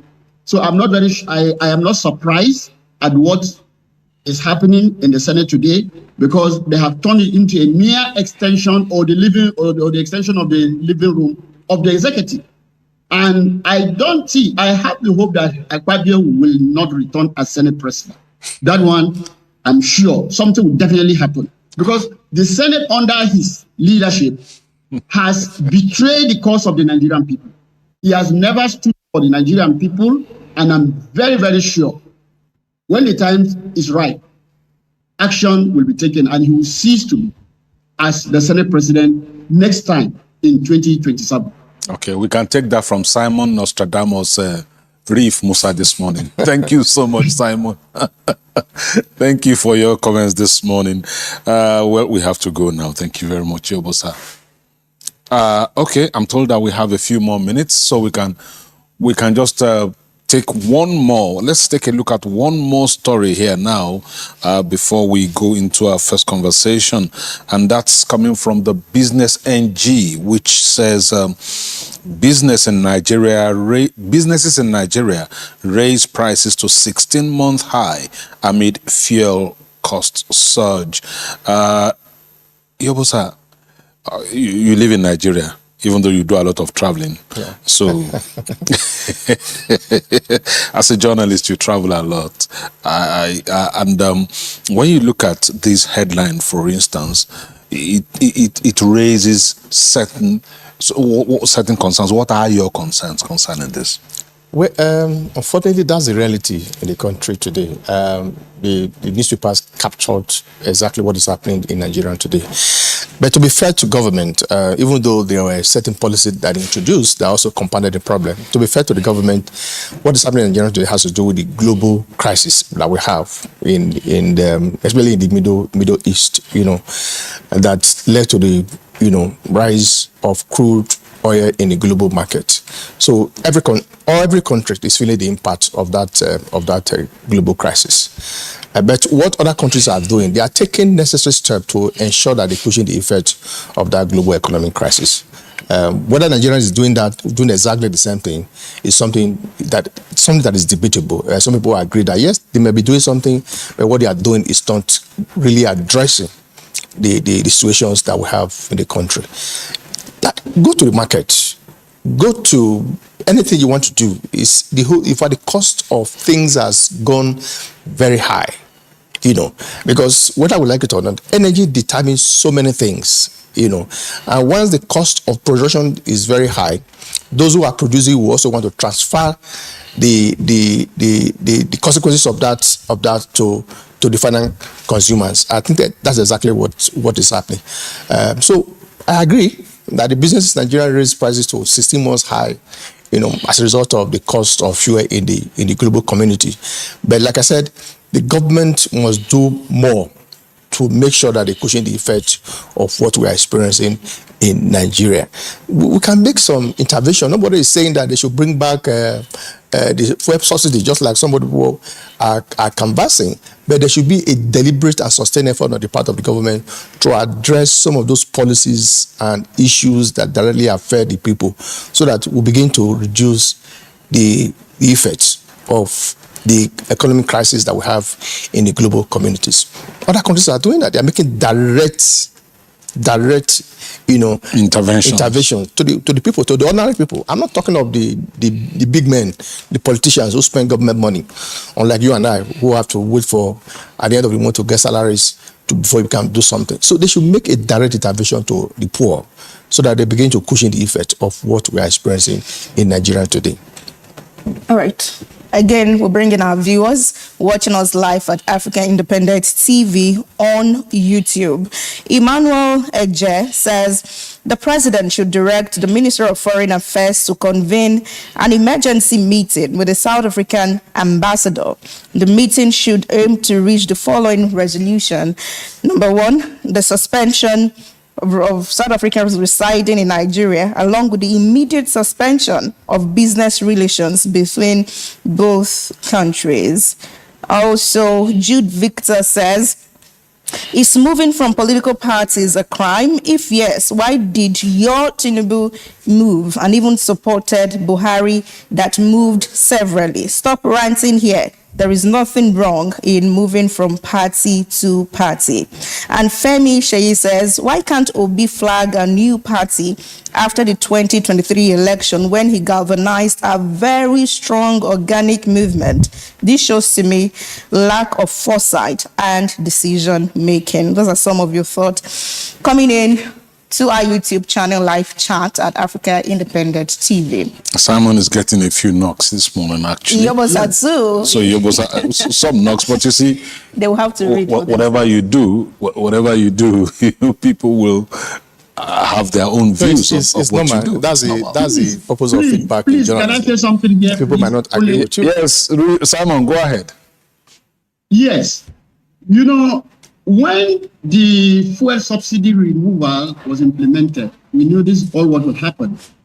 I don't want this idea of people say, oh, it's because of the global, what is happening in the global, everything said global. Are you saying that if there are two homes, one is can feed his family, okay, and the other one cannot feed his family?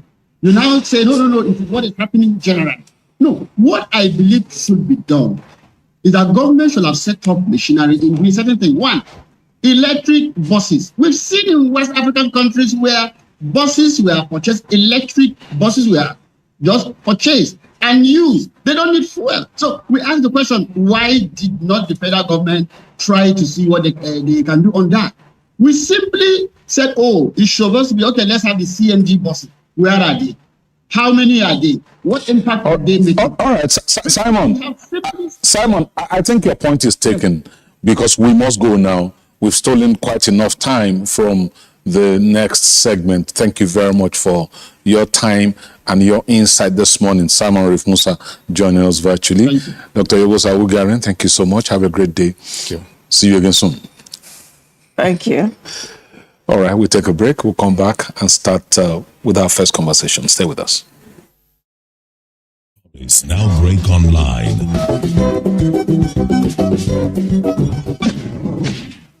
Don't miss anything from our real-time updates and exclusive content. Follow and participate in discussions on live TV studio programs to shape the narratives. Subscribe, engage, and share from AIT.live at AIT_online on X, AIT Online on Facebook, Official AIT Live on Instagram, TikTok, and Threads on YouTube. Stay connected with AIT on air, online, live. Get ready for a bold new chapter in political discourse. This month of May, the conversations that matter most are stepping into the spotlight like never before. Political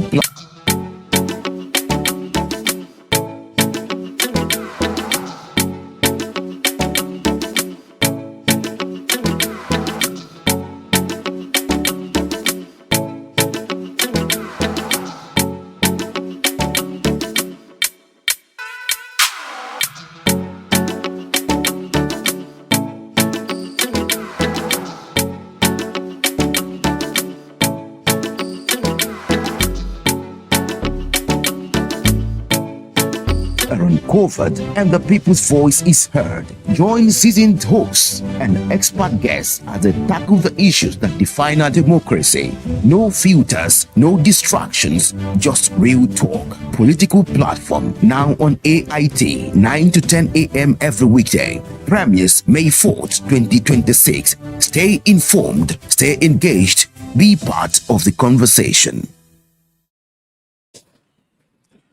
All right, Kakaaki, the African Voice this morning. Time to go into our very first conversation. And of course, looking at Nigeria-China relations. We did tell you at the beginning of the program that it was a roller coaster week for Nigeria and China in terms of number of agreements and MOUs that were signed by between Nigerian government now, because the NPCL is no longer strictly a parastatal, but a company owned by the Nigerian government. And of course, the ECOWAS Secretariat has been handed over now for use, constructed by a Chinese company too. So it's been a roller coaster week between Nigeria and China. They're handing over of the Chinese-built ECOWAS Secretariat in Abuja, and of course, import duty waivers for Nigerian products among 53 African countries who got that benefit. And of course, hope for the Warri and Port Harcourt refineries. All of that coming up in this discussion. We have Professor Kakaaki, Executive Director of Development Specs Academy, joining us this morning. Good morning, Prof. Thank you for joining us. All right, it's a pleasure to have you join us. You listen to him, and I know definitely you follow all of these conversations. Let's get your immediate reaction to all of these. What do you make of these overtures from Beijing? The first point is to notice that China is positioning itself very strategically to displace current dominant forces, create new paradigms, and draw attention away from countries like America and co. The US has gotten to its peak. There's war going on. Trump is saying, well, tariff wars and co. And China is saying, come. China is one of the most strategic nations in history. If you look at Chinese philosophy encourages you to absorb the opponent without throwing a blow. You want to punch me. If I move back, you've lost energy. If you keep punching and I keep moving back, you'll get tired. And I could win without punching back. Now, let's look at the economics of it. You're given ECOWAS a secretariat. Fantastic. That's likely to make you the first country that comes to the mind of most ECOWAS countries, assuming it's being taken seriously. That's number one. Number two, it is possible, and you're speaking global geopolitics, it is possible that that entire building is completely wired to deliver every proceeding to China monitoring 24/7. Then when you now talk of export, what do we really have to export to China? Food, right? Etc. If you do a waiver, it rings a bell. China is a patient nation. Chinese are a patient people, and they're making inroads. If you look at all the companies they are running, they always run them almost under the radar. So 3 things are on the table. Number one is good we have that. Oh, please export to China. Because the volume of trade between China and Nigeria, particularly by the informal sector, is incredible. Manufacturing, you send your specifications to the Chinese, and in less than 72 hours, they send confirmation that the thing can be produced to your specification. So this is good. But we have to watch out, because they're not doing it without prejudice to diplomatic arguments. They're not doing it because they're in love with Nigeria. They're doing it because they're expanding Chinese interests. And that expansion of Chinese interests has economic benefit for them. So yes, we welcome it. Yes, fruit, cashew, farm produce, everything. A lot of you go to China to bring us income. But in the end, is international interest, national economic interest, political relevance and dominance of China that's on display for them. So this is selfish investment for you? Where do you see any country making investment that's not selfish except Nigeria? We went to Liberia and fought wars, and fought a long war, lost a lot of money, lost a lot of our young men, lost military equipment. And when we finished, we came back home. The US went to Iraq. Was it? Yes. Saddam Hussein, right? Mm-hmm. Fought a war that was costing it $1 billion a day, did all the destruction he needed to do, and went back for all the US companies to make the money for the Americans by reconstruction. Where do we do that? Nowhere. We do Father Christmas. So China, a country like China, you see, Chinese philosophy, there's a principle of using the energy of the opponent to defeat him. Absorption. Very patient, not so forceful. So I ask all of us, why would it not be selfish? But they're intelligent enough to show that, to also bring you along as they are milking you. Look at what's happened to New Zealand. Assuming it was the Chinese that went and took over the New Zealand government and brought their president, China would not have gone up to announce that their country will now take charge of the country's petroleum. You're talking about Venezuela. Venezuela, yes. Yes, it wouldn't have. That's not the Chinese method. So it is 100% selfish, but you see, you must keep the stream running for you to keep drinking water if you want a lot of water. So China has the advantage of ensuring that the operating environment survives, But before you know it, they could make more and more further and further concessions. Your tourism will begin to shift to China. What do you call it? Your exports will shift to China. I remember there was a long conversation about using the yuan when Buhari was around. The conversation is still on, especially I'm talking as it concerns the Iran-US war. Precisely. Iran is now collecting yuan, I think, among other things. So this is global dominance. It has nothing to do with Nigeria, but Nigeria is important strategic at 3 levels. It's the most populous country in Africa. Whether you like it or not, its stature is feared by every other country.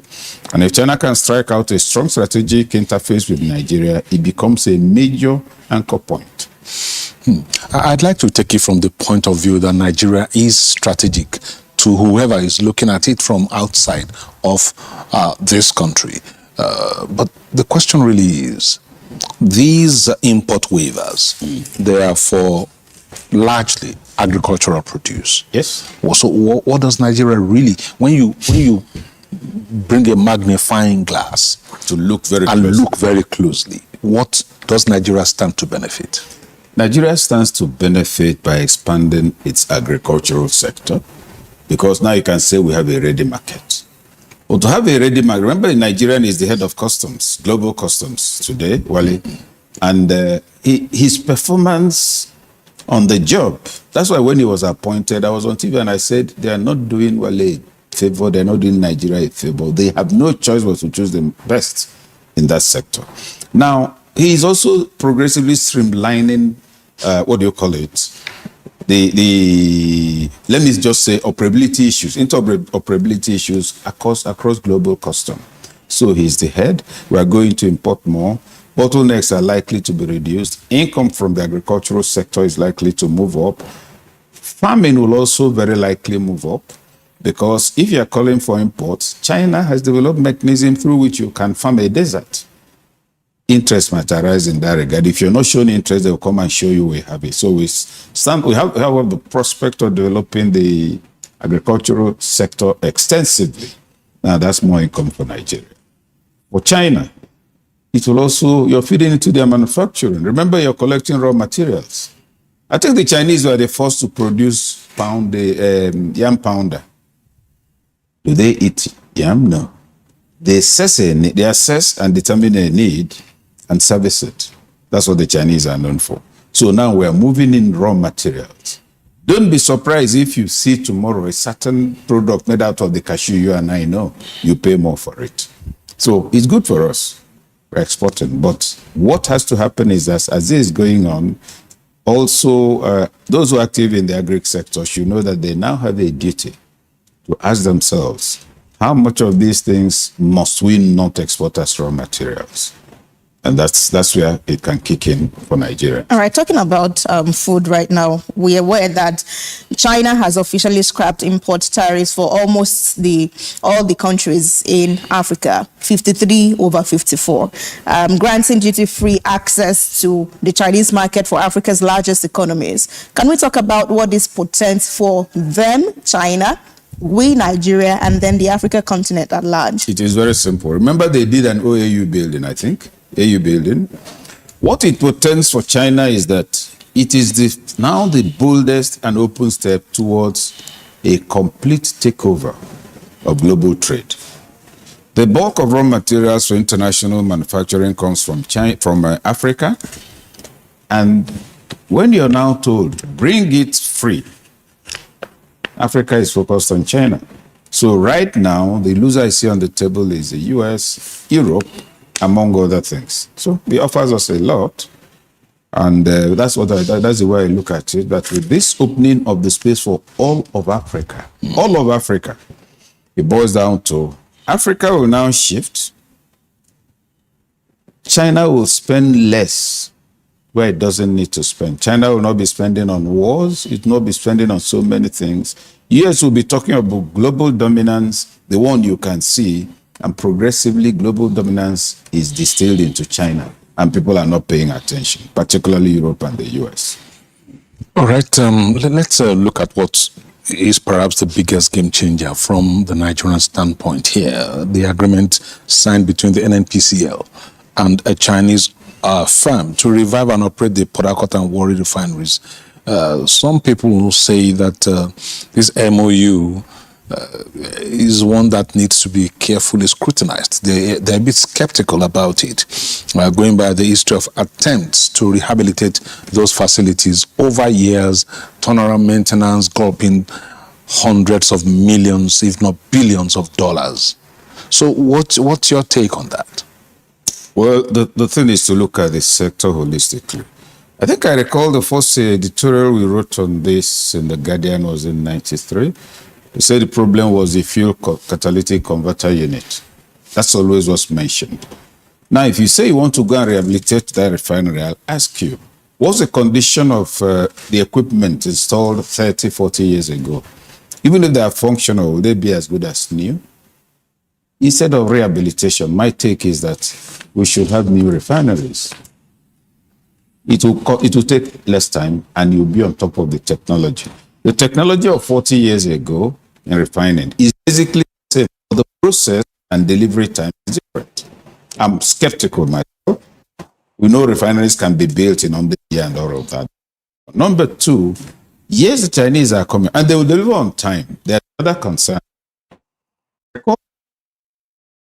Railways.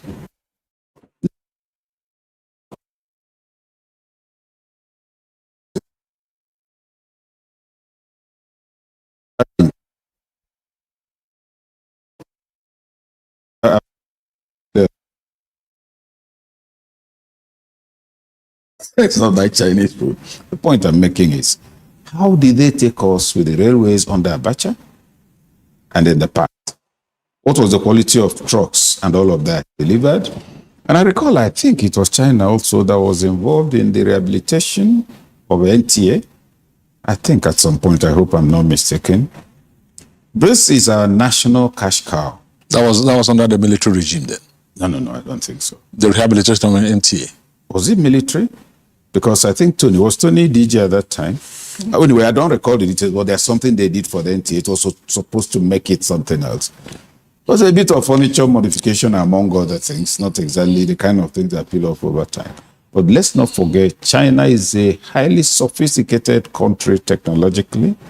We're ahead of most parts of the world. We're capable of also under-delivering when it sees the nature of the people it is dealing with. In our own case, yes, it's already too late, an MOU. This conversation will not cancel the MOU. But if I was in a position to take decisions, I would have had China give us a new refinery in a different location. Because that very one they are refining, go and check how much has been spent on it. Presumably spent on it. And after each one, it doesn't deliver.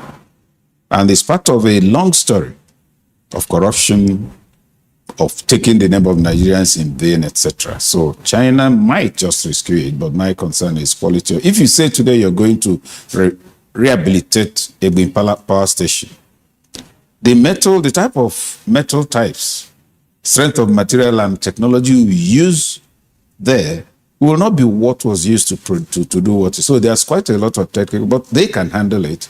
I'm just concerned that it is rehabilitation. If they give them 2 engagements, rehabilitation and construction of a new one, I will personally approve such a contract. Let's have more. Okay. All right, Professor Ikechukwu, Executive Director, Development Specs Academy. We'd like to thank you so much for being here. And by the way, in November, December 2021, I was your student at the Nigeria Prize for Leadership Academy, Ambassadors by Dr. Ikeniliaku. Yeah. I see my students everywhere. Thank you. I might be arrested for having taught too many people. That'll be a very good detention to go to, because you've been super comfort. Thank you so much, Professor Ikechukwu. All right, time for us to take a break. In a moment, it will be Kakaaki Social O'Clock, according to Rena. She has the IP rights completely to that. Stay with us. In today's global economy, information is everywhere, but insight is rare. Because of the high rate of fuel, the cost of commodities, cost of everything in this country is high. This is unacceptable because Nigerians cannot be made to suffer every time. So, where do you turn for clarity? the right questions. What is in it for Nigerians? Let's really break it down. Income strata wise, revenue strata wise for companies. What are some of the inhibitions that are not making trade work for all? The real answers. Stimulus package must take a different shape beyond what we have seen in sharing of rice, sharing of money. Nancy brings it to you on Moneyline with Nancy. Good morning, everyone, and welcome to Moneyline with Nancy. Clear, well-researched conversations focused on what truly impacts you. Is it that we don't know the number of MSMEs we have in the country, or we don't know where they are? I don't think we can identify 40-something billion MSMEs. It's equivalent as a country. Nigeria has the policy framework in place to be a leader on this approach. You can make farmers bankable. Moneyline with Nancy now airs 10 a.m. to 11 a.m. Weekdays, live on AIT and online. If it matters to the economy, join us.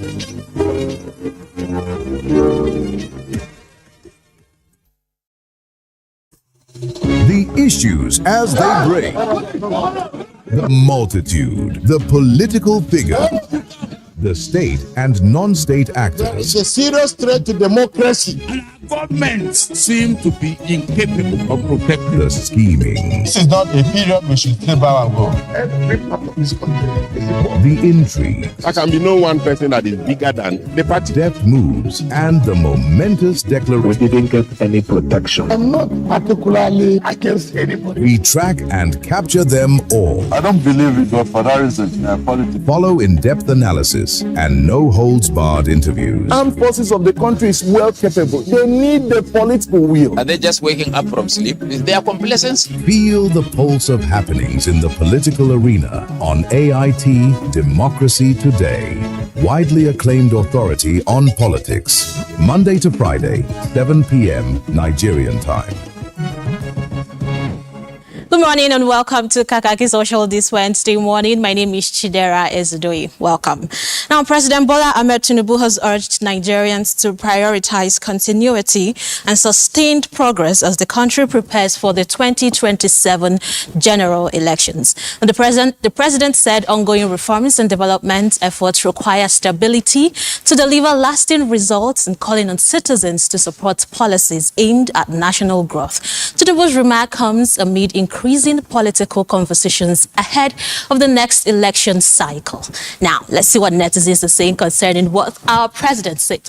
Now, Kwaziti is saying, how can continuity be prioritized in the face of insecurity and a very poor standard of living? Nigerian politicians don't rate Nigerians at all. Sake is saying, no, Nigerians will prioritize kidnapping, hunger, no electricity, inflation, bad governance or poor infrastructure, negligence of leadership, stealing continuity, budget paddling, demolition of buildings belonging to a particular tribe, and religious bigotry than a credible candidate. And in the same line, Arishika says, prioritize continuity in hardship and progress on the path of destroying Nigeria. Nigeria is nosediving and the man is talking about continuity and progress. 3 years of administration and no achievements. Everything is going from bad to worse. Arise, O compatriots, Nigeria.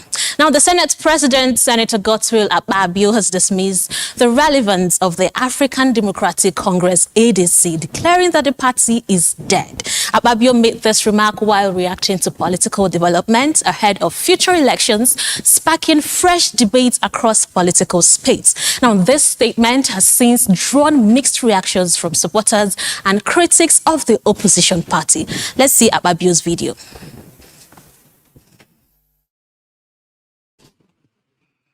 And declaration for Labour Party. Maybe all the defective from ADC should just compile everything in one paper and bring, so that we don't keep announcing. Yeah, I think ADC is dead.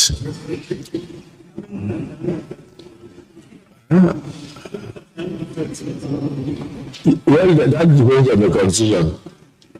So the should is asking how many times are you. Now, that is a lot of statements there, but let's see what Blessing is saying. Now, Blessing for Arsenal is saying, Akpabio, you are right. The ADC is dead because the pure diamond Peter Obi has left.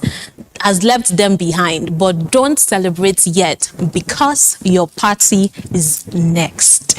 And in the same line, Emmanuel Isaac says, ADC is not dead. Senate President, work hard so that APC will not die. We love Tinubu. There's a lot to do by you guys. The president's success depends on you guys' hard work. Market your president, who is your principal. And another reaction is saying ADC is finished. Laugh out loud. It feels APC and its people are more concerned about the opposition party than the actual candidates. They can confirm the light has left ADC, whom they are more scared of. Everybody knows who the light is here. But let us continue. Ray Fixie says, see people who are supposed to be talking about how to make Nigeria better.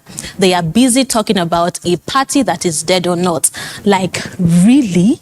And our final reaction from Humphrey Daniel says, this is a slap to the politicians still remaining at ADC, all because one man has left. But it all points to the fact that integrity stands out tall. If the ADC had politicians with reputable characters, this statement will not be made. Well, Senator Adams Oshiomhole has called on the Nigerian Senate to consider nationalizing telecommunications giant MTN Nigeria. Now, the former Edo State governor alleged that the South African-owned company takes millions of dollars out of Nigeria daily, insisting that its operation license should be withdrawn. Now, the senator made this remark during a Senate discussion, sparking reactions over the future of foreign investment and telecommunications regulation here in Nigeria. Let's see Oshiomhole's video. South Africa did campaign openly that foreigners were taking the jobs that South African people could do. That is why his hands and his legs are tied. Here is my response. These Nigerians who are in South Africa, they are not there on holiday. They are there to work and to earn. And which kind of job they are doing? There are two categories. Many are traders, others are doing maybe some high-skilled jobs. So my view is that it is time to reciprocate. This Senate should adopt a position that MTN, a South African company that is cutting away millions of dollars from Nigeria every day, that Nigeria nationalize it and withdraw its license. Okay, that's what netizens are saying concerning this. Mbali Palesa says, this was never about the safety of the citizens in and out of the country. This is about what will benefit the pockets of the politicians. This statement should be scary for the citizens. And another user saying they think the threat of nationalizing those companies will deter South Africans. Should they nationalize them, it's the investors that will suffer, not the ordinary South Africans. And it will send a signal to the markets that companies will be punished for things beyond their control in Nigeria.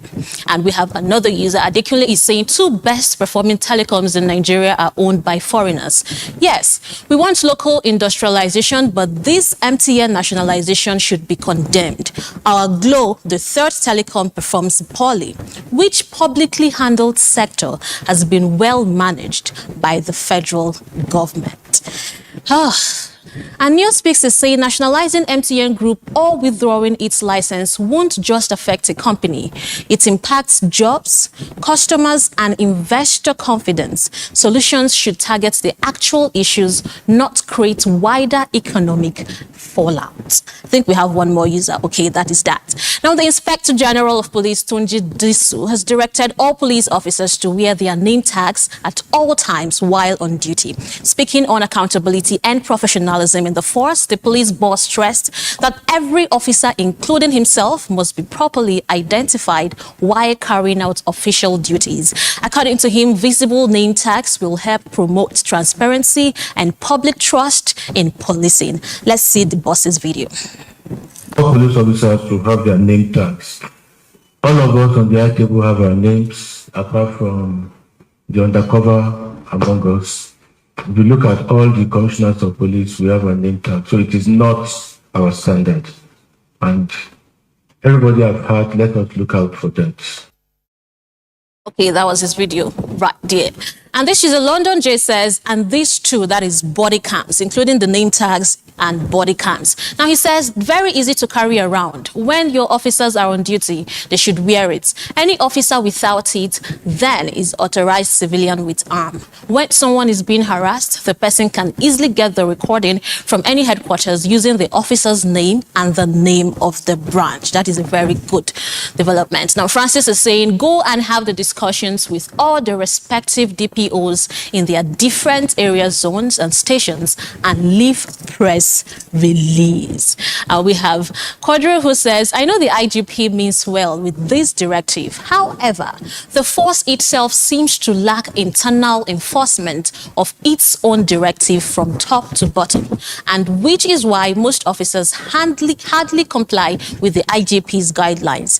For as long as there is no zero tolerance on every directive, there can never be compliance. And in the same line, Ventura says they will still do the direct opposite in state commands and point for unpatriotic reasons. A check and balance will show you a lot. And I think we have one more. Okay, that is that. Now, President Bola Ahmed Tinubu has defended the removal of fuel subsidy, saying the policy ended a major burden of Nigeria's economy and helped to stabilize the foreign exchange market. Speaking during a meeting with global investors in Paris, Tinubu said the economic reforms are aimed at restoring confidence, attracting investment, and strengthening long-term growth. The president maintained that the government's tough decisions are already yielding positive economic results. Let's see this video. The economy of the cheetahs ready to go south. Was very serious turnaround, recalibration. The subsidy that was a burden to the entire country was removed. And ever since,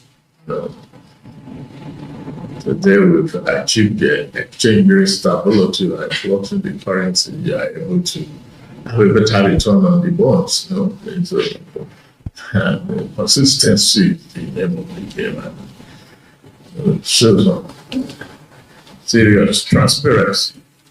And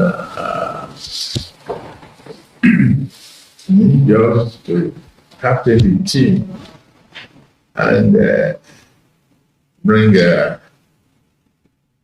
intellectual curiosity to how to navigate the stormy water. Okay, let's see what netizens are saying concerning the positive economic results it has yielded.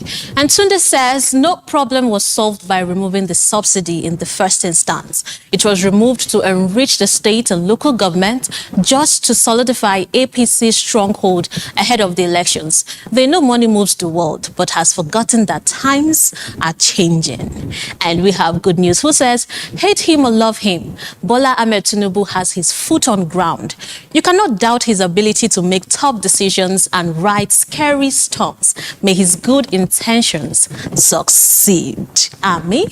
And Igbo Chronicles is saying foreign exchange stability, that's a bold claim when the Naira has been one of the worst performing currencies since subsidy removal. Inflation is crushing households, fuel prices have tripled, and real incomes have collapsed. You don't sell hardship as reform, Mr. President. Show the data Nigerians can actually feel. Where is the stability in people's daily lives? Okay, a lot has been going on, but let us continue. The federal lawmaker, Honorable Ifeanyi Uzokwe, says he left the African Democratic Congress, that is ADC, over claims that former Vice President Atiku Abubakar was treating the coalition as his personal structure. Uzokwe alleged that Atiku openly declared the coalition was formed in his house and that ADC belonged to him, insisting nobody could challenge his decision. Now, these comments add to growing tensions and internal disagreements within the opposition coalition. Let's see his video. Let him tell Nigerians.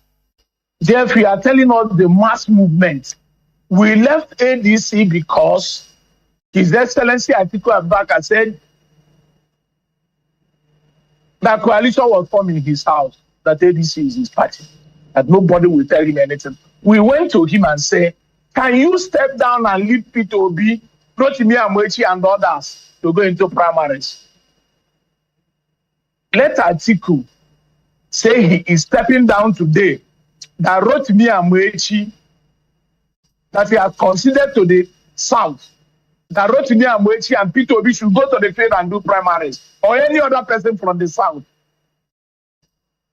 If Peter Obi does not come back tomorrow to come and face anybody, what are you telling people? Somebody that stood for election in 2023 and you are telling me about primaries. My brother, stop telling lies to Nigerians. Tell us how you people came into coalition. And we said no. Former legislators and current legislators, we sat down, we went to all their houses. And we are not getting that the South way. Kwangwasia movement. Okay, so since Sunday morning, it has been a lot of buzzwords since Peter Obi went to NDC. Well, let's see what that is saying. And Onya is saying the decision to leave ADC is not bad, considering the litigation or internal issues and Atiku's handwriting. And in the same line, Michael is saying, I said it. That is why it is Atiku Democratic Party, ADC, a trap he set for other politicians to fall in and use them as pawn, so as Tinubu will win again and regain come 2031. Can we take our next reaction, please? In the same line, Jumobe is saying, I'm with Atiku here. Rotational presidency isn't in our constitution. Obi should have gone to a party that would have zoned it to the south, unless ADC deceived him. And reacting in the same story, Pragmatic is saying, Atiku is right. He formed the party and he did so for his presidential ambition, not the presidential ambition of Peter Obi or Kwankwaso. And we have our final reaction from Ybin says, Atiku seems not to understand that politics has evolved with the digital age. Playing politics the old way won't work. The people are the structure of the party and you must listen to them, or sooner you'll be a general without troops. He should learn from his past. Okay, now finally, the Independent National Electoral Commission, INEC, has opposed moves to deregister the African Democratic Congress, ADC, stating that the legal conditions required for such action have not been met. Now, INEC maintains that the political parties can only be deregistered in line with constitutional provisions and existing electoral laws. This development comes amid growing political tensions and calls from some quarters for stricter action against opposition parties. Let's see what netizens are saying. Now, Lobbyster is saying, so if legal requirements haven't been met, what exactly were the grounds for the move in the first place? And Neka is saying, INEC is really not serious with Nigerians. Can you see what they are doing with our collective future? Obi has left. Now they are siding ADC that they were after before. And our final reaction from Waneka is also saying, INEC is really not serious with Nigerians. Okay, that is the formal reaction. And Charisma is saying, since Peter Obi is not longer there, nothing will happen to ADC. All these court cases and problems are targeted towards him. Well, we await what will happen. And that's it on Kakaaki Social this Wednesday morning. I am Chidera Ezudoi. Thanks for watching and staying with us. My baba, they always say, for market, every day gets your own wahala. Sometimes people go on scam you. But Baba say, no be by gra. You must cool down, dey sharp. Because with OPay payment, your money go enter sharp, no story. But inside market, anything fit happen. One day, we no see phone again. My Baba remember OPay USSD lock, dial *955*131#. Baba press am, lock account. From market woman to driver, from small boy to big man. Now OPay, they protect people like us. My Baba fit sell, press phone, collect POS, and still dey teach me price. And when they don't tire am, go just tap OPay night guard. We no fear for this our hustle life. Now OPay be the people payment shield. We don't like to eat better. More nutritious meals, more veggies. But we want it tasty and easy too. Knorr Cubes. That's the secret. Made with real ingredients like chicken, parsley, and garlic. And enriched with iron, so your meals are better for you and more delicious too. That's the cocoa. Let's give it some accolades. Change your world by changing what's on your plate. Good morning and welcome to Entertainment and Lifestyle on Kakaaki, the African Voice. I am Chidera Isubu. Premium Times, a leading Nigerian online news site known for its in-depth investigative works, has celebrated 15 years of journalism with special recognitions given out for outstanding contributions to news. The editor-in-chief, Mojid Mosikulu, used the occasion to emphasize the importance of integrity and innovation in the country's media landscape if journalism is to really do its work of holding government accountable. Established in 2011, Premium Times is marking over a decade and a half of shaping national discourse through fearless reporting. The managing editor, Idris Akimbajo, opened the floor by tracing the evolution of the awards, noting that the platform was birthed from a need to institutionalize excellence. It means that Premium Times management recognizes the staff members who are making huge contributions, not just to Premium Times, but to the Nigerian society as a whole. It's worth celebrating, and I'm very happy for all the winners. The fourth edition, themed Honoring Excellence, Inspiring Impact, coincides with the organization's 15th anniversary. It served as a moment of reflection on a journey that has redefined the standards of credible news in Nigeria. CEO and Editor-in-Chief Mosikulu Mojid reminded the audience that in an era of misinformation, integrity remains the ultimate currency. Newsrooms in Nigeria will collaborate a lot more. AIT will collaborate with Premium Times. Channels will collaborate with AIT and stuff like that. That's my view. Because resources are shrinking.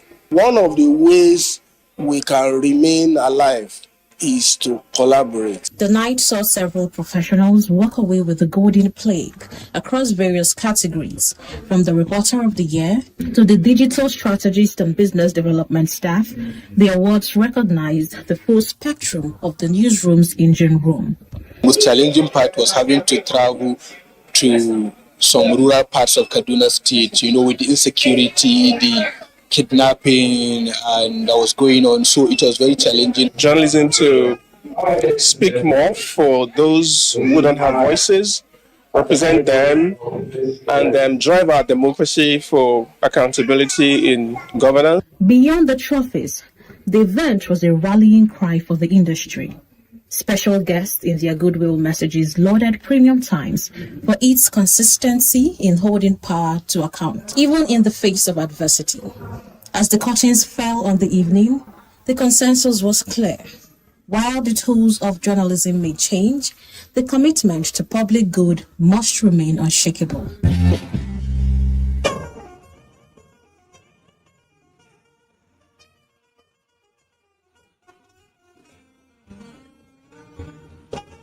In commemoration of the 2027 International Jazz Day, marked annually April 30th, as established by the United Nations Educational, Scientific, Cultural Organization, jazz music lovers in Lagos and its environs gathered at the Evening of Jams and Vibes at the Lagos International Jazz Festival.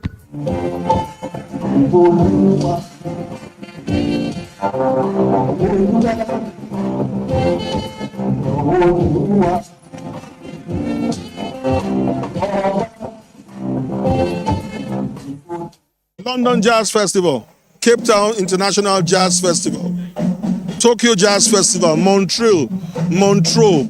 Why not Lagos? Do you get me?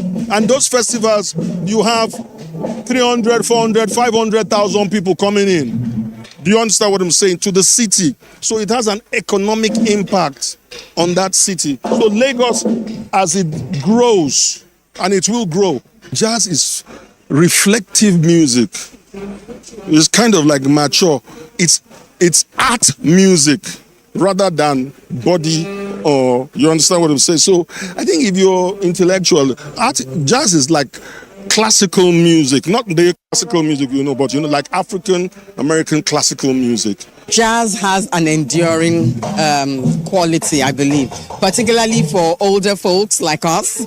That is not to say that younger people too don't appreciate it, but you have to have a trained mind to appreciate jazz. And I think that's why over the years he has been consistent. I like his tenacity of purpose. I like the fact that he hasn't, there are all kinds of other things he could be doing, particularly with different genres of music, but he has stuck to jazz. That's how you know that he really loves the genre. You'll find that there's a little bit of jazz in all other kinds of music that we're playing these days. So yes, I think we appreciate jazz. We just love the music, and we try and follow when we can, and when the body lets us move around there. But that's it. Good music, and of course, it has African roots. That also makes us want to follow it.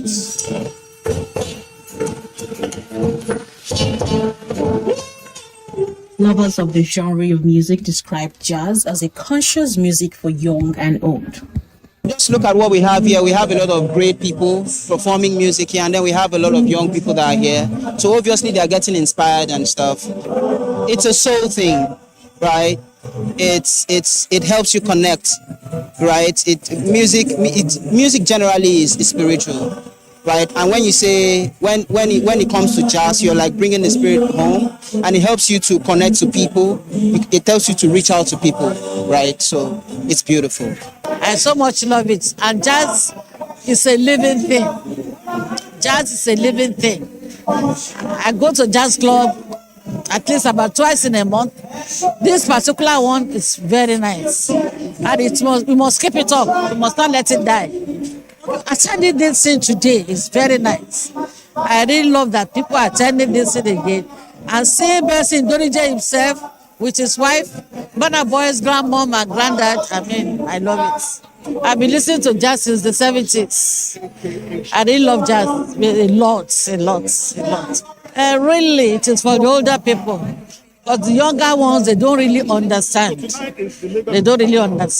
Very few of them. But for the younger ones, people born within 1950s and above, they understand jazz music. Music is my thing. I like music. Music is so inspiring. Music, you have some gospel music, you have some jazz music. Jazz music, it also impresses your skills and shows up what you can do apart from only playing normal songs. Sometimes at a point I will feel like giving up, but my dad always encouraged, and also parents should also encourage their children. If parents don't encourage their children will feel bad and discouraged. Jazz, which has its roots in African American communities of New Orleans and Louisiana, is more than music. It is a force for peaceful coexistence and mutual understanding.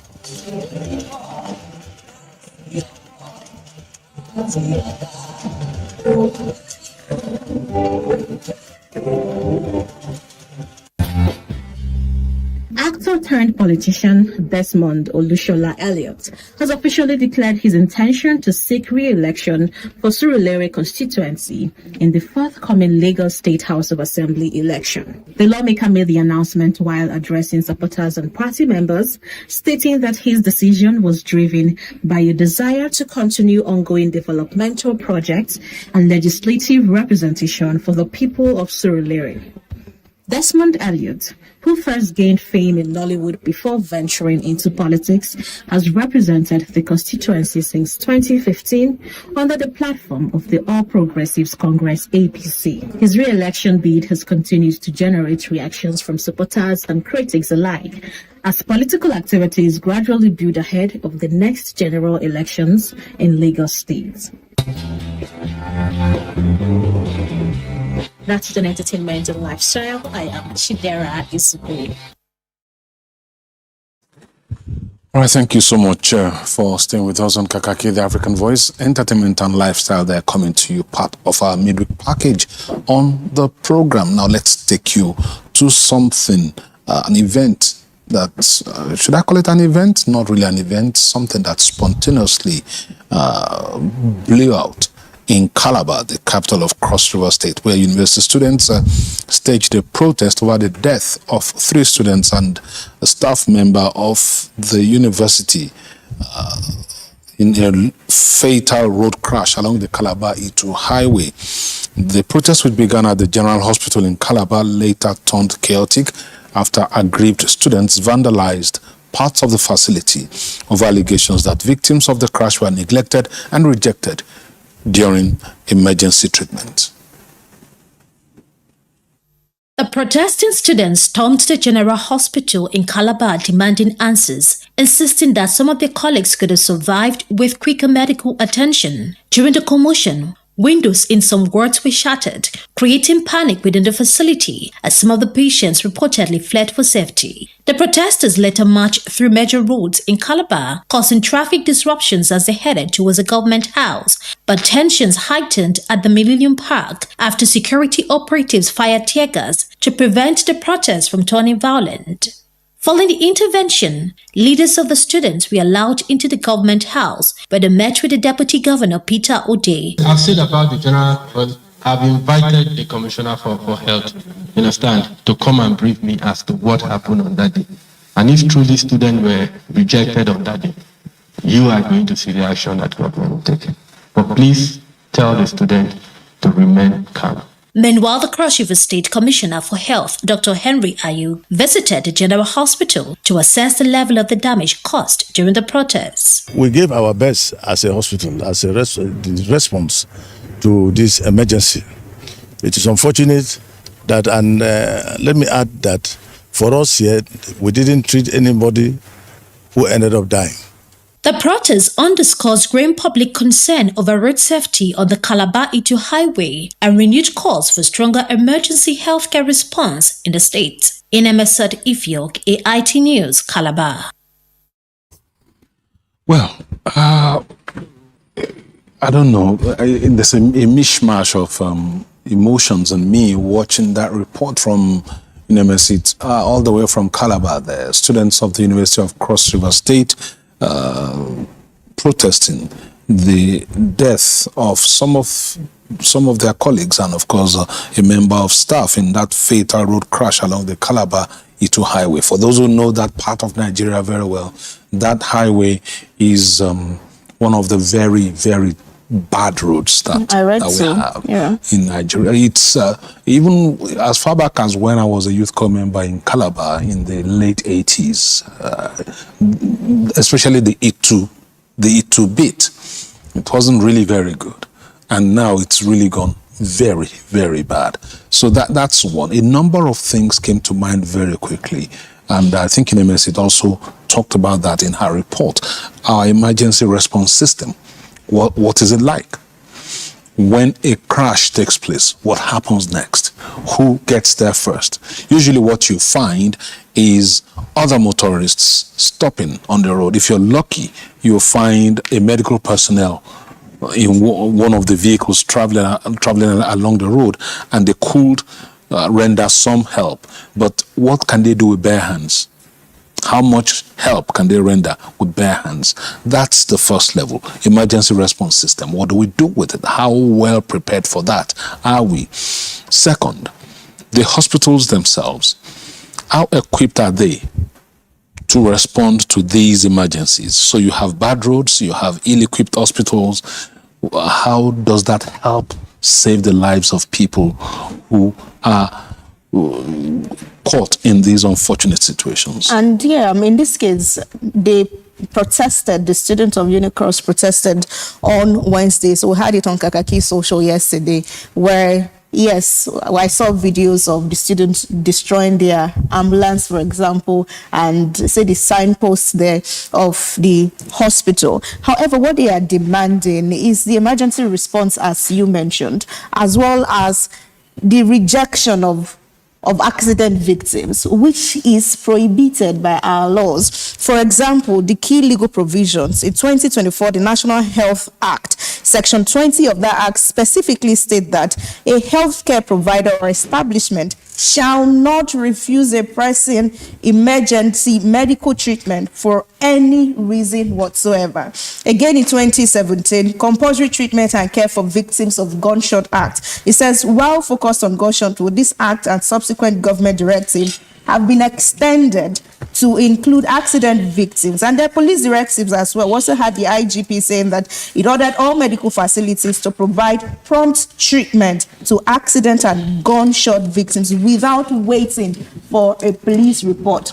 And that's what the students were protesting. One of them that I used yesterday on the program, Kakaaki Social, was saying that he was also to board that bus that saw through the death of 3 of them and then the driver, because they were returning from their football match, after their football match. And that road too is bad. Why would up to 4 hospitals, against our legal provisions, reject gunshot victims of accident? That's what the students are protesting right there, and that's what we should be looking into. I saw one of the respondents there saying that we didn't treat anybody to death. Treating anybody to death is not the case. It's that you rejected them. Did you reject them or did you not reject them, going against the laws of the land? That is what the students are protesting. Those are critical questions, right. And while we are not condoning the destruction of public property, we are saying that government, and we are not talking about the federal government alone, local government, state governments,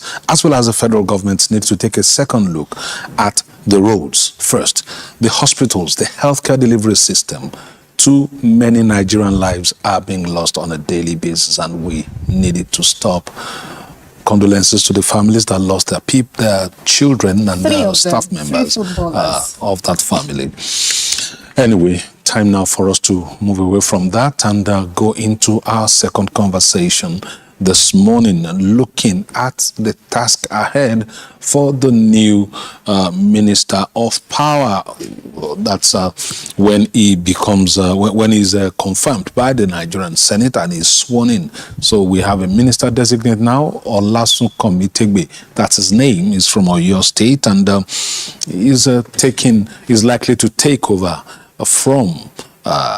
take over a ministry that has received a lot of flack from Nigerians for supplying more darkness than electricity, which Nigerians are also paying quite a high tariff for, whichever way you look at it. Let's look at the challenges and the tasks ahead of the ministerial nominee, Olasun Komitegbe. We have joining us this morning Prince Will Okori. He is the Executive Director, Electricity Consumers Protection Advocacy Center here in Abuja. Thank you very much, Prince Will. Thank you for having me. Thank you. Good morning. Thank you. All right, so we're looking at Nigeria's power sector. We don't need to ask the question of what the problems are. Nigerians will tell you that it's facing a severe crisis characterized by inadequate supply. We are owing immense debt of up to 4 trillion naira to generators. We are paying more for less. The infrastructure fragile and leading to countless grid collapses. So those are some of the issues right there. So maybe we're not asking you what are the problems, because they are visible to even the blind. However, why and how has this been so? Thank you for bringing me to discuss this matter. But let me start this way. The problem we have in the country is that the so-called professional bodies do not influence the political direction in this country. Elections are coming. We are at the power sector associations, the professional bodies in that sector. What is their agenda? Elections are coming. What are the journalists saying to the incoming politicians and the candidates? What are their messages that capture the interest of the professional bodies in this country? Whether we like it or not, the professionals in the power sector have serious roles to play in correcting this. Not only them, how do we influence those who come up with these laws in the National Assembly? Take, for instance, Section 217 of the Electricity Act 2023 as amended is on false declaration. But the punishment there is only 100,000 or 6 months or 2 months imprisonment. And what does that mean? When they tell you are on band A and because you're on band A, you get 20 hours supply, and they give you only 4 hours supply. Is it not false declaration? And they make you pay. Their punishment, even if they are caught, is only 100,000. But go to section 221 that talks about a kind of confrontation with the disco star. The punishment is 6 years imprisonment or 2 million naira. So if they overbill you, or they tell you 20 hours supply and they give you 4 hours, and their staff comes and you say, why are you disconnecting me? If you confront him and they take you to court, your own will be 6 years or 2 million naira. But for you that they are overbilling, their own is only 100,000 and 6 months. What kind of law is that? Now, look at the sector. The lines in between.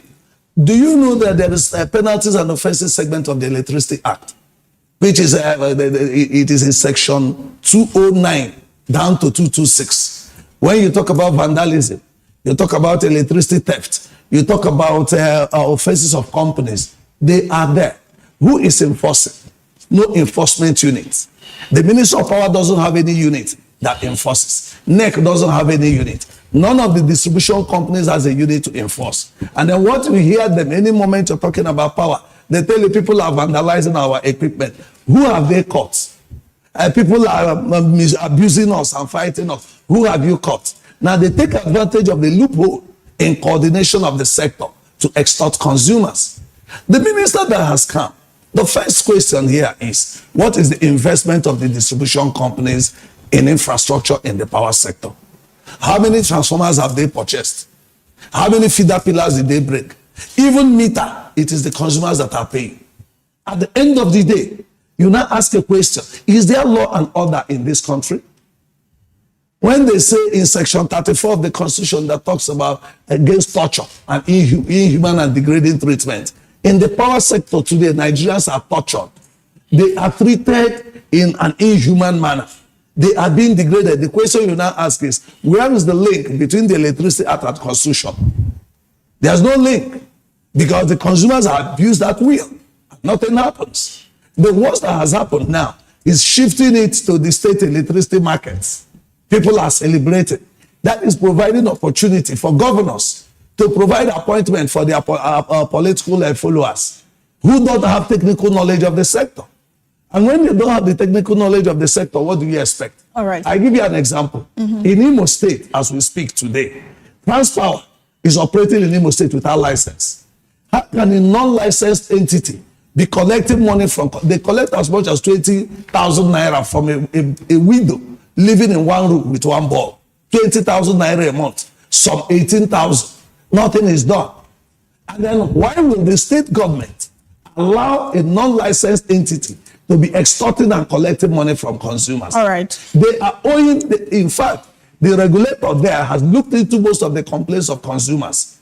And each one they rule on, the distribution company, EEDC and Transpower, will not comply. Well, it wasn't always as bad as this, even though there has never exactly been a time with uninterrupted power supply. But in the case of during the days of the old Electricity Corporation of Nigeria, ECN, as well as the defunct National Electric Power Authority, that's NEPA, even though they've rebranded it and we still prefer NEPA, it wasn't as bad as this. How did the situation, in your view, degenerate to what we have today? We have a problem where we don't correct ills. We rather shift the goalpost. When the Keynesian theory was on, public enterprises were there. You had Michelin, you had Volkswagen, you had Peugeot, you had all of them. And this NEPA was existed as a public enterprise. What happened? The people, the managers were embezzling funds and mismanaging. Rather than deal with them and discipline them and reorganize the sector, what we came up with was privatization. The same privatization created the opportunity for those that looted these institutions to buy them over. Today, as we speak, who are the owners of these distribution companies? The privatization we brought without proper planning and without proper coordination is what has put us where we are today. Now, electricity is being looked at as a kind of economic activity, something that is commercial, strictly commercial, but it has a social angle. Remember that the United Nations Sustainable Energy Policy and energy, even the Rural Electrification Agency, was set up to ensure that rural people get electricity. But electricity today is done as a thing that has no social value. It's only a commercial enterprise. And then the owners of the discos are looking for money. When you talk, they say they want to recover their money. How? Which laws are they obeying in recovering these monies? Why will you be the one? The consumer is the one buying transformer, buying pole, buying wire, paying the distribution company to energize it, only for the distribution company to come in and start giving them bill without obeying the regulation that gives them rules for billing. There's a billing methodology. The section 119 of the Electricity Act 2023 as amended is on consumer protection and licensing performance standards. It talks about billing, metering, complaints handling, service standards. And that is why the Nigerian Electricity Regulatory Commission came up with what they call Customer Protection Regulations 2023. But it is not enforced. Ask the regulator. My biggest worry is, because you've kept on talking about the fact that there's no enforcement for these things. But when you also sit down and put that side by side with the fact that looking down the value chain entirely, you have generation, you have transmission, you have distribution. So far, we've talked only about the distribution part. But what about generation? Nigeria generates at the very best of times now maybe 5,000, 4,500, 4,800 megawatts of electricity for an estimated population of 220 million people. My brother, this is a fraudulent sector. It's a criminal enterprise. So if you look at the way it's operating, the issue I want you to deal with is Olazokan Tegbe is coming in ostensibly in a matter of days now. He's probably going to be sworn in at the next Executive Council meeting of the federal government.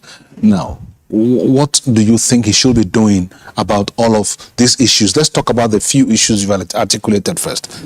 Number one, he should do a review of governance of the power sector entirely. If he does that, let him get the non-state actors in this power sector to give him critical, like I'm talking now. We have many members across the Federation who are discovering a whole lot of things. For instance, the House of Representatives Committee has an ad hoc committee on power sector reform. The House of Reps Committee on Power Sector Reform and Expenditure. They've discovered a lot of things. Let him call for their report and see what they've discovered. The issue of gas supply. Why will Nigeria have so much gas? Yet getting gas to power our transmission, our generation turbines is a problem. So there has to be a gas policy. There has to be a gas policy that will be made to improve the power sector. Number two, there has to be transparency on generation, transmission and distribution. The GENCO will tell you they've generated 8,000 or 10,000 megawatts. And then the DISCO will tell you they only got 4,000. And then what will the transmission company tell you? Where is the truth in between? Between what is generated, what is transmitted, and what is distributed. Which one is true? So the minister had to set up a team or a unit that will really improve transparency in this sector. And these things taken care of by technology already in other climes? Yeah, it does, because this is a criminal enterprise. Nobody wants technology to do it, because if it does, those who are extorting the people will not have their way. After all, why is the meter calibrated in such a way that most meters that are put in the homes now are wrongly calibrated? And then you talk about the safety of the sector. Like the minister need to look at the safety of the sector. I was in Rivers State last week to present a paper at the Licensed Electrical Contractors Association. The state government was never represented. And safety of it, you have road safety, you have road safety, you have NDLEA for drug, and you have for road accident. Which one is for electrical accident in the states? All right. You see a situation where parks, if I ask you now, my brother, who is installing your electricity in your community, he's not certified. Okay. Section 176M of the NEMSA of Electricity Act 2023 says that NEMSA, Nigerian Electricity Management Service Agency, should process and certify electrical installers. Now, the people that are carrying out installation in communities are quacks. Most of them don't have this certification. All right. So the minister needs to look at Director, certification. Electricity Consumers Protection Advocacy Center in Abuja, Prince Will Okore. We'd like to thank you so much for your rich insight. We must agree this morning as regards Nigeria power sector. The time is so short. Yeah. There are so much to do. Yes, we understand that. This sector should be given we more may have attention. to do that. The All right, economy is grounded. we'll be talking about tax ahead for the new power former minister if he makes it into office. And thank you everyone for being a part of the show this morning. It's been really rich and interesting. I am Onosho Rena Obozege, Rena Obio on social media. Thank you for staying with us. Join us again on Thursday for another edition of the program. My name is Kunle Adewale. On social media, you'll find me at Kunle on Niger TV. I think I should borrow that from you. Stay blessed. Political platform is up next. We'll stream live on YouTube, live on Repa Radio as well.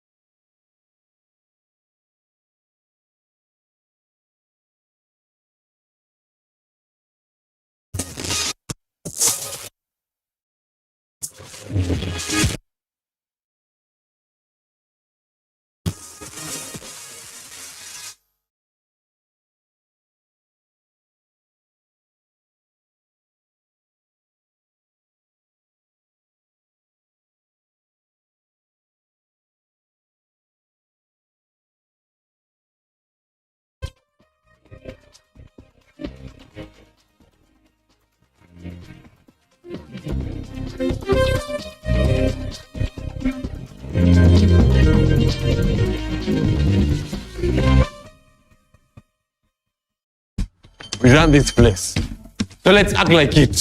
Solomon, the head prefect, quick. Is my collar straight?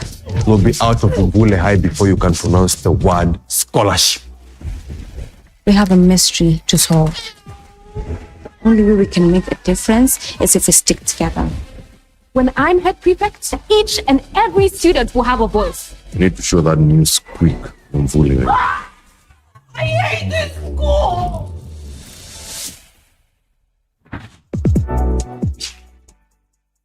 3, 2, 1. My name is Eugenio Gastelum, and I am a video game expert for the United Nations, and we use video games to change public spaces around the world. We go to the community, teach them how to play Minecraft, and then the community is the one that changes the public space into what they desire or what they need in Minecraft. It's the best job in the world, you know. I'm playing video games, I'm traveling, I'm meeting. Get ready for a bold new chapter in political discourse. This month of May, the conversations that matter most are stepping into the spotlight like never before. Political platform, the hard-hitting, no-holds-barred program you have trusted on Repa Radio is making a powerful move to television. Starting May 4th, 2026, tune in to Africa Independent Television, AIT, as political platform debuts on your screen, bringing deeper analysis,